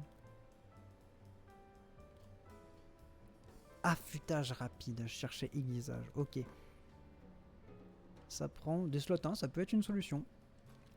Pourquoi pas. À la limite même ce qu'on peut faire, c'est que... Bon après ça a l'air un peu rare comme joyau. Parce que théoriquement tu peux toujours mettre un joyau genre ça. Ça va te donner 5% d'affinité, tu seras à 95% avec les buffs. Ça existe. Ça a le mérite d'exister. Le reste on s'en branle en vrai de vrai. Ou artisanat potentiellement si tu trouves que... Mais non, parce qu'on joue trempe, donc ça dégage. Donc ça peut fonctionner comme build. Voilà, si vraiment t'as pas envie d'afflux de vie. Et après il nous reste un truc. Si on veut vraiment partir sur de l'efficience au max, on peut partir sur coalescence niveau 1, sur le slot 3 qu'on a là, qui est union en français. Ce truc donne des stats de zinzin. Genre c'est ridicule. Ça, tu te prends un fléau, tu claques une baisse, ou alors tu te prends du feu, tu fais 3 roulades, ça te buff genre énormément. C'est stupide. 12, c'est beaucoup. Pour, par ordre de comparaison, pour un slot, tu prends genre machine de guerre. C'est l'équivalent du niveau 4 de machine de guerre, genre. La value est stupide. Ça coûte rien et ça te donne un buff de zinzin. Ou même par comparaison, performance optimale, c'est l'équivalent du un peu plus de niveau 2 de performance optimale sans le prérequis d'être full life. Donc ça veut dire sans le prérequis de jouer transcendance régénération de l'arme, enfin sur l'arme. Parce que c'est plus facile de te prendre un fléau et de t'en débarrasser que d'avoir, enfin d'être full life H24 parce que c'est ce que j'ai expliqué dans la partie d'avant. Globalement, si tu veux que performance optimale fonctionne, il faut que tu sois full life. Si tu veux être full life, la meilleure méthode c'est d'avoir régénération en transcendance sur l'âme, parce que si tu n'as pas régénération en transcendance sur l'âme, il suffit que tu te prennes genre un dégât de feu ou n'importe quel petit coup du monstre et t'es obligé de te heal avec une potion. Et du coup t'as le seum. Donc performance optimale appelle transcendance régénération qui est obtenable quand t'as le fief Coral niveau 7 infâme genre. Donc voilà, performance optimale c'est cool mais dans certaines conditions. Donc clairement Union, broken. Un truc que j'aime beaucoup faire avec Union, qui est vachement rigolo, c'est un build où ton but c'est de te prendre un fléau et ensuite de t'en débarrasser. Donc j'aime beaucoup faire genre Union, niveau 1, et puis 4 rues, les B-soins c'est obligatoire, ouais carrément. J'aime bien faire ça, et derrière, en slot niveau 1, il y a le talent qui s'appelle Resuscitate qui existe, que je trouve trop marrant. Je sais pas c'est quoi le nom en français par contre.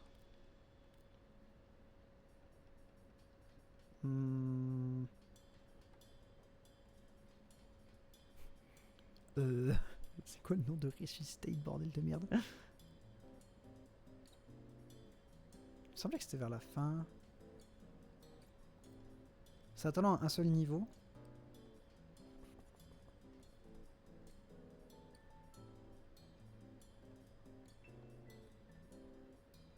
C'est pas possible. Promis, je l'ai pas inventé.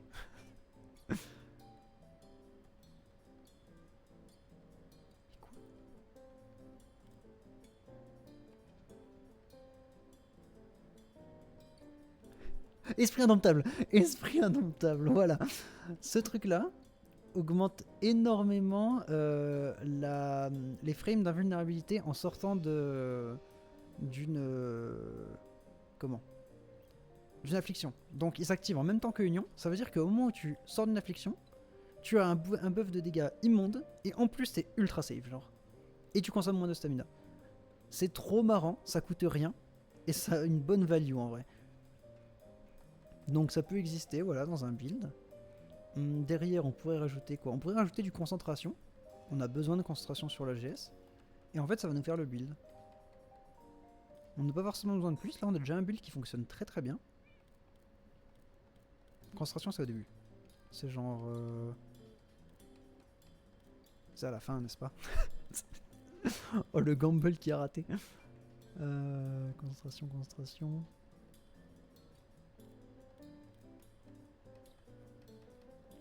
Je vais péter mon crâne. Ici, juste en dessous de mise à mort. Donc derrière, on peut rajouter soit du... soit concentration tout court. En vrai, ça suffit. Tu vois, genre tu seras une concentration niveau 3. Voilà. Soit si t'as des joyaux niveau 4, invulnérabilité, on n'a pas forcément besoin parce que on a déjà ressuscité qui a une value de fou. Médecin, on s'en fout parce qu'on n'a pas de transcendance régénération, sinon on jouerait peak performance, enfin performance optimale. Vitalité, ça peut être cool, bénédiction, ça peut être cool. En sachant que bénédiction devient super fort quand t'es niveau 3 dessus. Enfin, super fort quand t'es niveau 5, mais là, dans notre build, ce qu'on recherche, c'est potentiellement une bénédiction niveau 3. Ça peut être super fort de mettre bénédiction là, et de mettre sur notre cap immuable, alors à condition qu'on ait le joyau dessus, bénédiction. En fait, genre pour moi, soit t'as les joyaux, les slots de joyaux sur la cap immuable, et tu pars sur bénédiction, parce que bénédiction sur cap immuable, c'est archi broken, ça s'active tout le temps, tu prends 0 damage.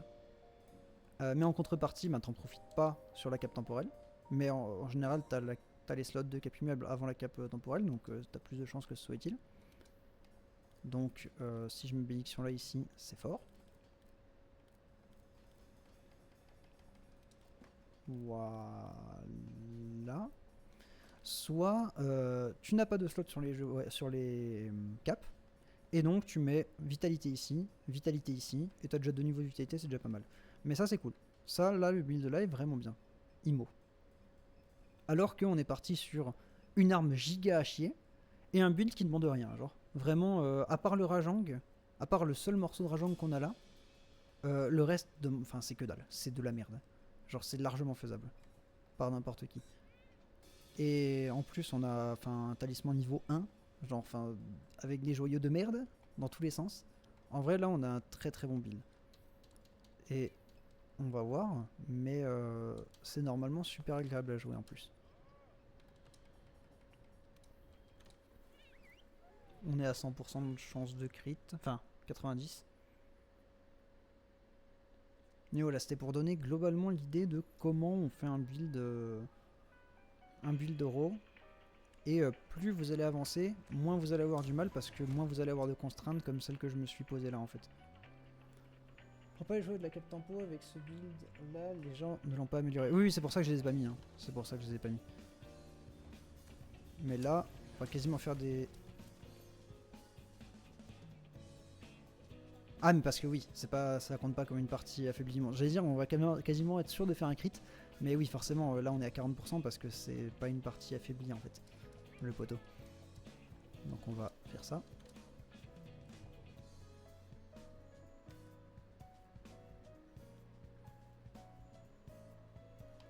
Affaiblir une partie pour avoir bonus de 30% qui peut y être déjà sans affaiblir, plus le bonus de 20% de la partie Tenderized. Et là, c'est du crit. C'est du crit. Voilà, là on parle. Là on a du 100% de chance de crit. Et vous voyez, même sans charger l'attaque, après une roulade, la stamina a le temps de remonter en fait. Donc Corzam a le temps de se réactiver. Et, bon là du coup 10% de chance de pas faire de crit, pas de chance. Mais globalement le build fonctionne plutôt bien quoi. On a un truc qui a le mérite d'exister. Et là on est passé en tranchant violet. Wait. Voilà, et là, hop, tranchant, on est repassé en tranchant blanc, du coup, hop, repasse en tranchant violet. Ça prend un seul coup d'aiguisement pour l'aiguiser directement. On a acier trempé, ça ne descend plus. Le build est trop bien. Le build est trop bien. Trop agréable à jouer. Il fait trop mal, pour aucune raison. Enfin, je veux dire, c'est un build arme en piqué, je viens de taper du 1100. Sans crit. Enfin, c'est ridicule. C'est ridicule. et 10% de chance de ne pas faire de crit. Genre si je crit, ça tabasse quoi. 1106 en sachant qu'on n'a pas Berserker au max. Donc voilà. Ça nous fait notre petit cas pratique de comment build Euro. Pour ceux qui s'intéressent à ça. Et on peut faire théoriquement la même chose pour l'élémental. Le seul truc pour l'élémental, c'est que en fait l'élémental, le problème c'est qu'on va très vite avoir besoin de Kiar en fait. Donc ça veut dire qu'on va très vite partir sur des builds qui sont endgame. Parce que en fait soit c'est le même principe que je disais tout à l'heure. Soit vu que de base on ne peut pas crit sur de l'élémental, donc on a besoin de rage élémentaire. Pour avoir rage élémentaire, il n'y a pas 15 moyens différents. Il y a soit tu prends une arme Kiar, donc arme Kulftarot améliorée en Master Rank. Ça demande d'avoir fait Kulftarot en expert, d'avoir loot son arme que tu veux faire, sur laquelle tu veux jouer, dans l'élément dans lequel tu veux jouer, et de l'avoir amélioré en l'ayant tué en Master Rank. Donc ça demande quoi de pas mal de farm. Ou alors, et en plus tu n'as pas amélioré le cap élémental encore, parce que si tu veux augmenter le cap élémental, ça veut dire que ça te pousse sur du Safi. Donc il faut qu'en plus tu aies fait le Safi. Donc c'est infâme. Sinon tu peux partir sur la route de je fais rage élémentaire et cap élémental en même temps avec le bonus de Rathalos argent. Alors ça demande d'avoir fait le Rathalos argent, donc c'est un problème relativement équivalent. Ou alors tu pars sur du Age Azur, mais du coup t'as des talents de merde. Genre c'est pas ouf. Ouais. T'as mise à mort 3, c'est pas mal. Mise à mort 3 est pas mal en vrai. Mais il va te falloir des joyaux pour compenser quoi. Il va clairement te falloir des bons joyaux à côté. Donc ça revient à peu près au même. À la limite ça c'est le plus simple, enfin le moins coûteux. Sinon tu as la route Velkana qui existe avec Frostcraft. Avec ou sans Frostcraft d'ailleurs. Si je la trouve, elle doit être là. Parce qu'elle donne rage élémental avec seulement 2. Donc ça augmente, ça te donne les crits et ça augmente le cap élémental. Donc ça peut être cool. Le seul problème c'est qu'elle a des joyaux des talents de merde. Mais vraiment de merde. À la limite ce build là tu peux l'utiliser pour jouer dégainage éclair, mais bon ça va pas à toutes les armes. Tu peux jouer une très bonne GS un peu en mode old school, tu sais, qui se base sur les anciens MH, sur le gameplay des anciens MH, donc en mode full dégainage, full attaque dégainée, avec Frostcraft ça peut fonctionner. Et c'est pas très coûteux pour le coup, c'est je pense le build le plus simple à faire en élémentaire. Mais le problème de la GS c'est que ça tape pas si bien en élémentaire avec les attaques dégainées, donc c'est pas ouf. Et en arme élémentaire qui tape en dégainé en un coup, c'est un peu de la merde, hein. C'est un peu naze, hein. Donc compliqué de faire fonctionner ça. Ça peut exister. À la limite sur la GS tu peux faire des attaques sautées qui sont comptées comme des attaques dégainées et qui ont un ratio de dégâts élémental qui est pas trop dégueulasse, mais bon c'est un peu de la merde quoi. C'est-à-dire t'es limité aux attaques aériennes et c'est pas ouf. Donc compliqué à faire fonctionner ça. Peut-être que les joueurs Voltoage peuvent faire fonctionner ça en build épée. Genre avec l'attaque où tu charges ton épée et c'est ton épée qui fait des dégâts avec les éclairs là. Parce que ça crit, c'est une attaque dégainée et ça fait beaucoup de dégâts élémentaux. Mais c'est extrêmement niche. Enfin genre c'est ultra niche. Mais ça peut peut-être fonctionner comme ça, je sais pas, je suis pas un joueur Voltoage. En tout cas je sais que tu joues pas ça en SAID parce que SAID ça crit pas. Et tu joues pas ça en Savage X parce que Savage X tu veux pas faire des attaques juste dégainées avec. Donc c'est un peu naze. Et sinon, malheureusement, pour les builds élémentaires, t'es un peu limité quoi. Sinon, le seul... un truc qui peut bien marcher si tu veux pas jouer crit en élémentaire, c'est les LBG élémentaires. Parce que eux de base ont sur les munitions élémentaires un ratio, une proportion de dégâts élémentaires à chaque hit qui est genre monstrueux, genre c'est 90%, à hauteur de genre 90%. C'est-à-dire qu'au moment où tu tapes ta balle, admettons que ça affiche 100 de dégâts, t'as 90 de ces dégâts qui sont comptés comme des dégâts élémentaires, 10% qui sont comptés comme des dégâts raw. Du coup, t'as pas besoin de jouer crit en fait. Genre, enfin, jouer crit ne sert à rien. Et jouer élémentaire fonctionne déjà comme ça en fait. Parce que crit, si tu n'as pas Kiar, va augmenter que les 10%, pas les 90. Du coup, il y a ce délire là. N'hésitez pas à poser une question si c'est pas clair. C'est un peu compliqué. Là, j'essaie de le faire assez vite, enfin de passer dessus assez vite, parce que j'en ai déjà beaucoup trop parlé de ce délire là, de proportion de dégâts élémentaires à chaque attaque dans ma partie sur les dégâts élémentaires avant. Mais je peux l'expliquer si vous étiez pas là à ce moment-là. Donc ouais, globalement ce que je veux dire c'est que si tu veux partir sur des builds élémentaires, c'est qu'en général tu vas partir sur des builds endgame. Parce que faire fonctionner des builds élémentaires avant le endgame c'est quasi impossible. Enfin genre tu vas faire 1000 fois mieux avec un build juste trop en fait. Malgré la faiblesse élémentaire d'un monstre. Parce qu'on est trop limité sur la Mash World en termes d'armure qui augmente les caps élémentaires, etc. Donc globalement on a fait le tour de comment on build. Voilà. Après je peux vous montrer 2-3 builds rigolos très mémesques que j'ai fait et qui fonctionnent. Donc vous allez voir que ça se base sur beaucoup des choses que j'ai partagées. Si par exemple je prends un build qui peut être marrant, il y a mon build de HBG sans munitions par exemple. Si seulement je le trouve.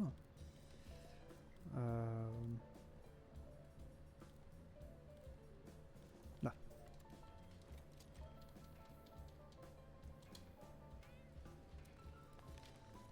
Et je peux vous expliquer comment ça fonctionne. En général, les builds un petit peu mémesques comme ça, ils se basent sur genre un petit détail sur lequel tu fais fonctionner le build. Globalement, le détail sur lequel fonctionne celui-là, c'est que les attaques de Clutch Claw sont comptées comme des attaques dégainées. Donc ça veut dire que tu peux prendre une arme qui fait énormément de dégâts d'un coup sur la Clutch Claw, donc genre le HBG, et partir sur un build dégainage éclair avec. Donc là en gros, j'ai... Merde. Alors, je veux accéder à mes talents. Voilà. J'ai Frostcraft, parce que Frostcraft, comme je disais, au moment où je vais dégainer mon arme, faire mon attaque dégainée, c'est un bonus de 50% de dégâts, donc c'est immense. Derrière, en gros c'est un bonus de 50% de dégâts tant que je suis dans cette partie-là. Ensuite c'est genre 30, 20 et 10, si je me rappelle bien. Donc en gros, attaque dégainée, ce sera plus 50% de dégâts, c'est broken.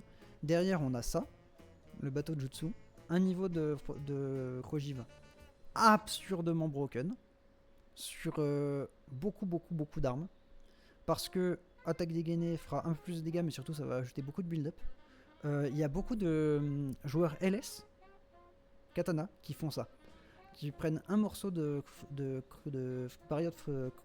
Merde, comment ça s'appelle Crogivre Frostfang. Parce que leur dégainage avec Y, même pas le dégainage genre qui te bouffe une jauge, vraiment le dégainage avec Y tout nul, genre le dégainage spécial into Y, va faire genre énormément de build-up. Et du coup, ils vont stun les monstres avec ça en boucle. C'est ridicule. Ça n'a aucun sens. C'est très marrant à voir. Et du coup, ça se joue beaucoup avec Frostcraft également. Vu que pendant le rengainage spécial, c'est compté comme un rengainage. Du coup, ta barre de Frostcraft qui est là-haut augmente. Du coup, il y a beaucoup de joueurs LS qui font ce combo-là. Très fort. Là, on le fait sur HBG. Ce que j'ai fait là-dessus, alors il y a beaucoup de choses qui peuvent être changées. Globalement, je suis parti sur un build où on va jouer beaucoup avec les caps parce que si on n'a pas de cap et qu'on s'agrippe sur un monstre, il peut facilement nous dégager. Donc, expérience survie, c'est trop bien, trop bien. Vous pouvez également genre mettre un niveau d'expérience survie et mettre genre 2 niveaux sur les caps. Tant que vous avez les caps, en gros le CD de l'autre cap va diminuer et le CD au moment où vous allez perdre la cap va être instant shrink. Genre c'est vraiment pas mal si vous arrivez à alterner entre les caps. On a rengainage éclair pour pouvoir, une fois qu'on saute du monstre avec l'attaque, rengainer très vite et se raccrocher très vite. Le but c'est justement de ne pas rester sur place pour agripper le monstre. Genre c'est vraiment de pouvoir se ragripper au monstre quand... En fait genre tant qu'on a la cape on peut se permettre de... Putain mais si ma manette peut arrêter de se décosper de cool en vrai.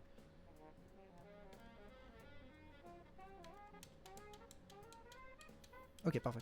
Globalement, si on a la cape, on peut se permettre de faire ça. Hop, et instantanément de se raccrocher. Parce qu'on risque rien. Si on n'a pas la cape, du coup, faut pouvoir mieux rengainer très vite. Voilà, comme ça on enchaîne. Oh, et oui, non mais je suis débile en fait. Non, je suis débile.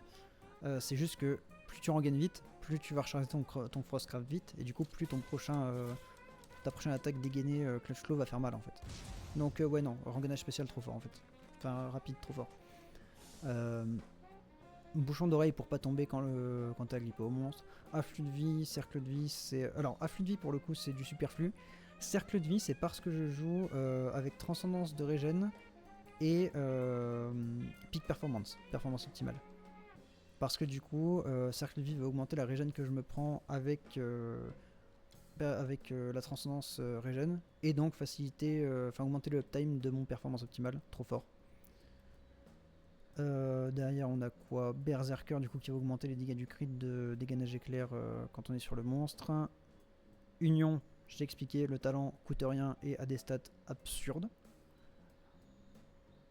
Et le reste on est pas mal. Booster de glyphes c'est vraiment pour être support, balancer des capsules en plus. C'est un build que j'ai très orienté support en fait, le but ça va être de fragiliser les parties en boucle du monstre. Dans tous les cas il est pas fait pour attaquer autrement. Et vous voyez que même s'il fait que ça tabasse quoi, genre vraiment à chaque attaque comme ça je fais genre du 1000. 998, enfin c'est ridicule. Donc c'est des builds comme ça que vous pouvez faire une fois que vous avez compris à peu près comment fonctionnent les talents dans le jeu. Et c'est très très drôle. Et en plus votre équipe est trop contente parce que le monstre est perma Thunderize de partout. Donc il y a ça qui existe. Il y a quoi comme autre build un petit peu mémesque que j'ai.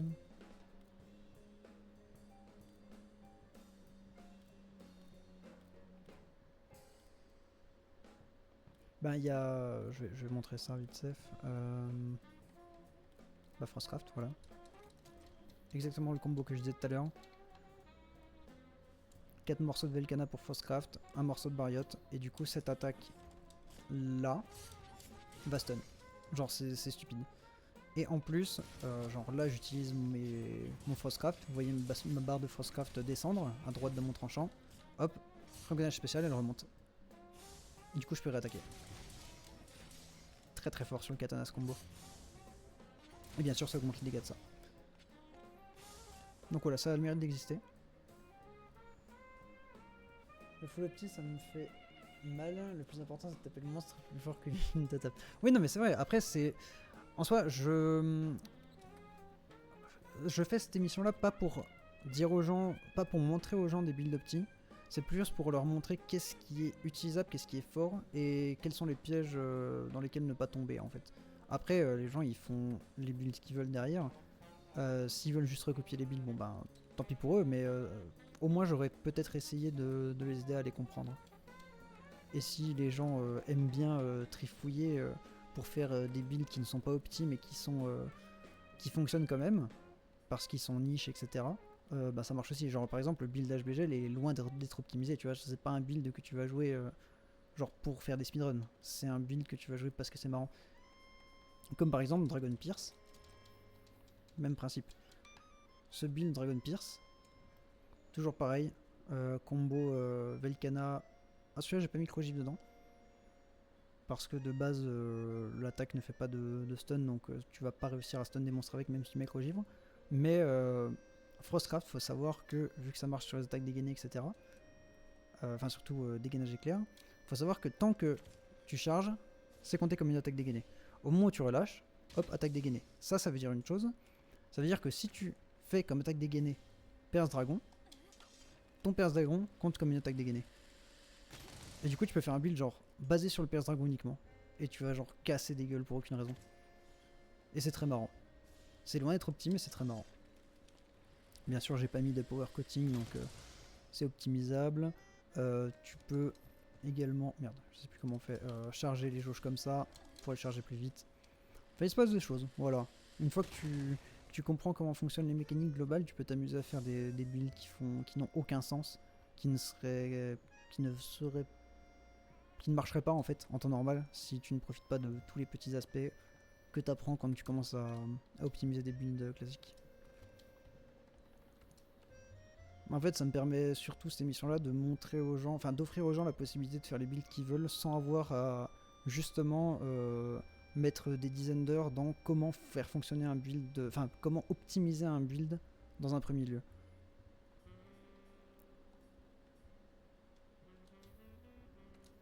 Puis après derrière, ouais globalement, enfin votre imagination à la limite quoi.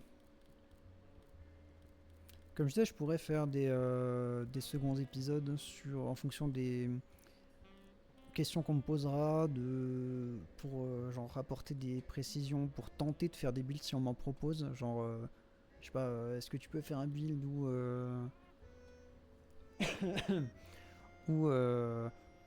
que sais-je, genre lance des Genas par exemple. Genre, j'ai jamais testé ça, mais peut-être que c'est possible. S'il y a des gens qui me proposent des builds comme ça que je n'imagine même pas, pourquoi pas? Ça peut être marrant. Mais globalement, je pense qu'on a fait le tour. Je pense qu'on a fait le tour. On a déjà une très très très longue et très bonne introduction au Theorycraft. Et ça me fait plaisir de partager un peu ça. Parce que c'est vrai que c'est un milieu qui n'est pas forcément, qui n'attire pas forcément.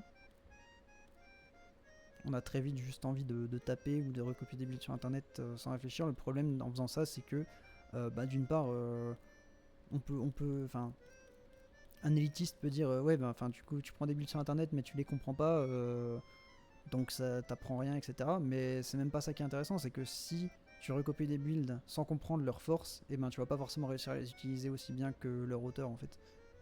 Là où si tu comprends les builds que tu recopies, bah, au moins tu vas pouvoir les utiliser comme il se doit.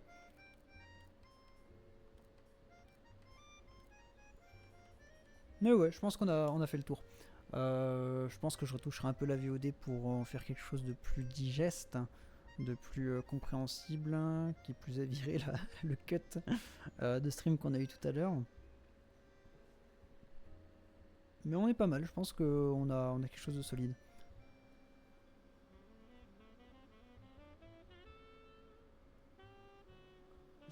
Ouais, c'est utile, moi j'écoute, mais je n'appliquerai pas. Je préfère accorder mon armure avec mon arme et accessoires, mais ça c'est plus. Enfin, c'est mon cas de Molgon. Après, en vrai, comme je t'ai dit, hein, chacun fait son truc comme il veut. Moi je balance les infos.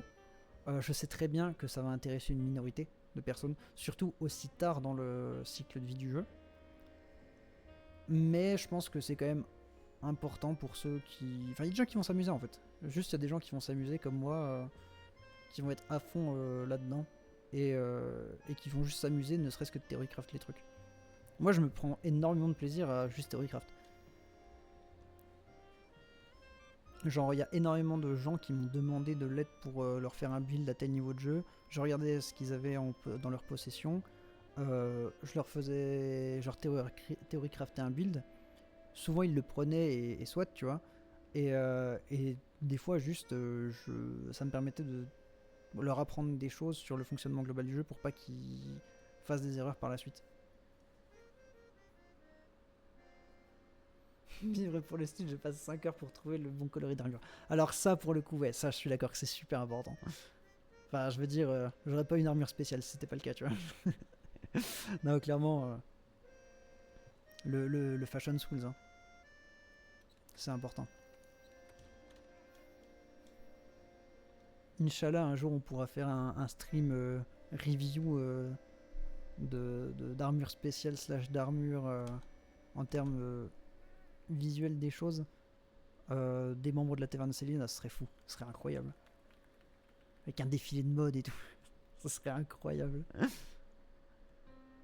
Mais bref, voilà. Gros live mine de rien, il y avait beaucoup de choses à expliquer. Je suis désolé pour le temps que ça a pris, j'ai fait de mon mieux. Et on pourra en discuter plus en détail. Ou même, enfin, parlez-moi sur Discord, je pourrais vous expliquer s'il y a des trucs que vous n'avez pas compris. Ce sera avec plaisir. Et peut-être la prochaine fois, ce sera sur un autre jeu. Voilà. On va voir si on peut pas raid quelqu'un, ce serait cool. Oh oui, ton PC est en train de mourir en fait. Mais je vais pas pouvoir raid quelqu'un en fait. Mon PC est en train de die. Oh la chaleur, hein. Oh non, la canicule. Ah bah je crois que c'est mort. Ah ça fait chier ça. Bon. Je peux même pas accéder à OBS en fait. Je suis enfermé dans le live en fait. Merde. Bon, ça va que j'ai un raccourci pour fermer pour arrêter le live. Bah écoutez, n'hésitez pas à repasser. Demain, ça sera le live Monster Hunter Frontier. Euh, sur 4 j'étais le roi du style. Personne pouvait me tester. Une armure gore expert noire à l'ombre et légèrement dorée à la lumière. Magnifique. Oh, ça a l'air tellement edgy, mec. Non, ouais, ça a l'air d'avoir de la gueule. Non, non, mais je suis d'accord que, ouais, non, la fashion, c'est important. C'est important. Bah ouais, du coup, je vais vous souhaiter une bonne nuit, une bonne fin de soirée. N'hésitez pas à repasser demain pour le live frontière. Pour les gens qui verront la VOD YouTube, n'hésitez pas à passer sur le Discord et à me poser des questions là-bas. Ou même à passer en live et reposer des questions ici si vous avez des questions sur le build. Et aussi, n'hésitez pas à me proposer un autre jeu MH sur lequel on peut faire la même chose, on peut expliquer les maths. Moi j'adore ça, le Theorycraft, tout ça. Et bien entendu, pas forcément que parler d'optimisation, mais juste ne serait-ce que de comprendre le fonctionnement du jeu en fait. Et bien entendu, si vous voulez avoir plus d'infos sur les tailles, parce que je suis resté vraiment très en surface, j'ai pas parlé de hit zone value, j'ai pas parlé de motion value, j'ai pas parlé de trucs. Vraiment, je vous encourage à creuser. Ce sera pas moi qui le ferai, parce que je pense que c'est important de rester sur de la surface, sinon on est tous confus, c'est horrible. Ça demande trop d'investissement pour comprendre ce que je dis, donc c'est pas intéressant. Mais si c'est un truc qui vous fait kiffer, je vous conseille. Il y a pas mal de chaînes YouTube, alors surtout en anglais, mais qui parlent de vraiment comment les dommages et tout sont calculés avec des termes genre effective raw, etc. C'est super intéressant.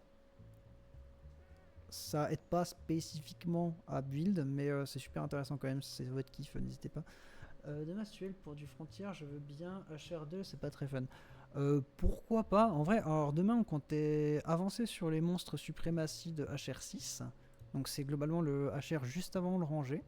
Mais en vrai, pourquoi pas faire une petite session où on aide? C'est pas absurde. Après, dans tous les cas, n'hésite pas à passer sur le live pour poser des questions parce que, bah, on va pas se cacher, frontière, déjà que c'est pas expliqué de base. Quand c'est expliqué en japonais, donc donc c'est un peu compliqué, tu vois, de savoir ce que tu fais dessus. On n'a pas encore des trades pour tout, donc c'est assez fun. Donc n'hésite pas à poser des questions, je pense qu'on aura pas mal de réponses sur des conseils de comment se préparer, etc. pour les quêtes. Genre, même le fonctionnement des endpoints, si tu connais pas, le fonctionnement des halkpots, etc. Ou des partenaires, enfin des instructeurs, etc. C'est des PNJ qui t'accompagnent. Enfin, vraiment, on aura des réponses, quoi. Petite session rush, HR6, HR2 en 20 minutes, c'est bon. En vrai, ouais, hein, probablement. Pourquoi pas? On pourra faire ça. Je pense que on fera une partie en début de live où, vu qu'on sera frais, on fera du HR6 suprématie. Et plutôt vers la fin, pour clôturer le live, sûrement vers 23h, on pourra faire une session d'aide. Donc si jamais t'es là à ce moment-là, carrément. On pourra t'aider en chill. Hop, anyway, j'ai pas dit au revoir à YouTube. Je vais faire quand même l'outro à ce moment-là. Je montrerai le truc comme il faut. Du coup, bah voilà, vous avez tout ce dont vous avez besoin pour faire un build globalement sur Monster Hunter World, sans même parler du endgame. Plus vous allez aller dans le endgame, plus ça va être pratique et facile de faire un build. Donc voilà, bonne chance YouTube. N'hésitez pas, comme je disais, à passer sur le Discord, à passer sur Twitch, à like, à partager, à vous abonner, ça coûte rien. Et en espérant vous revoir bientôt pour du Monster Hunter World, que ce soit des chasses, que ce soit des maths, j'adore les maths, j'adore les stats, ou que ce soit autre chose. Hein. Faut pas oublier qu'on fait pas mal d'autres trucs sur la chaîne. Il y a du Monster Hunter Rise, du Monster Hunter Frontier, il y a la radio MH qui est disponible sur la chaîne de Raven LS avec qui on l'a fait. On fait aussi des MH-like et d'autres jeux un peu dans tous les sens. N'hésitez pas à checker les playlists de la chaîne VOD. Et sur ce, je vous dis salut YouTube. Et pour Twitch, on va clôturer ça aussi. Hop, c'était un plaisir de vous avoir parmi nous. J'espère que c'était pas trop indigeste. Je me doute que ça l'était un petit peu.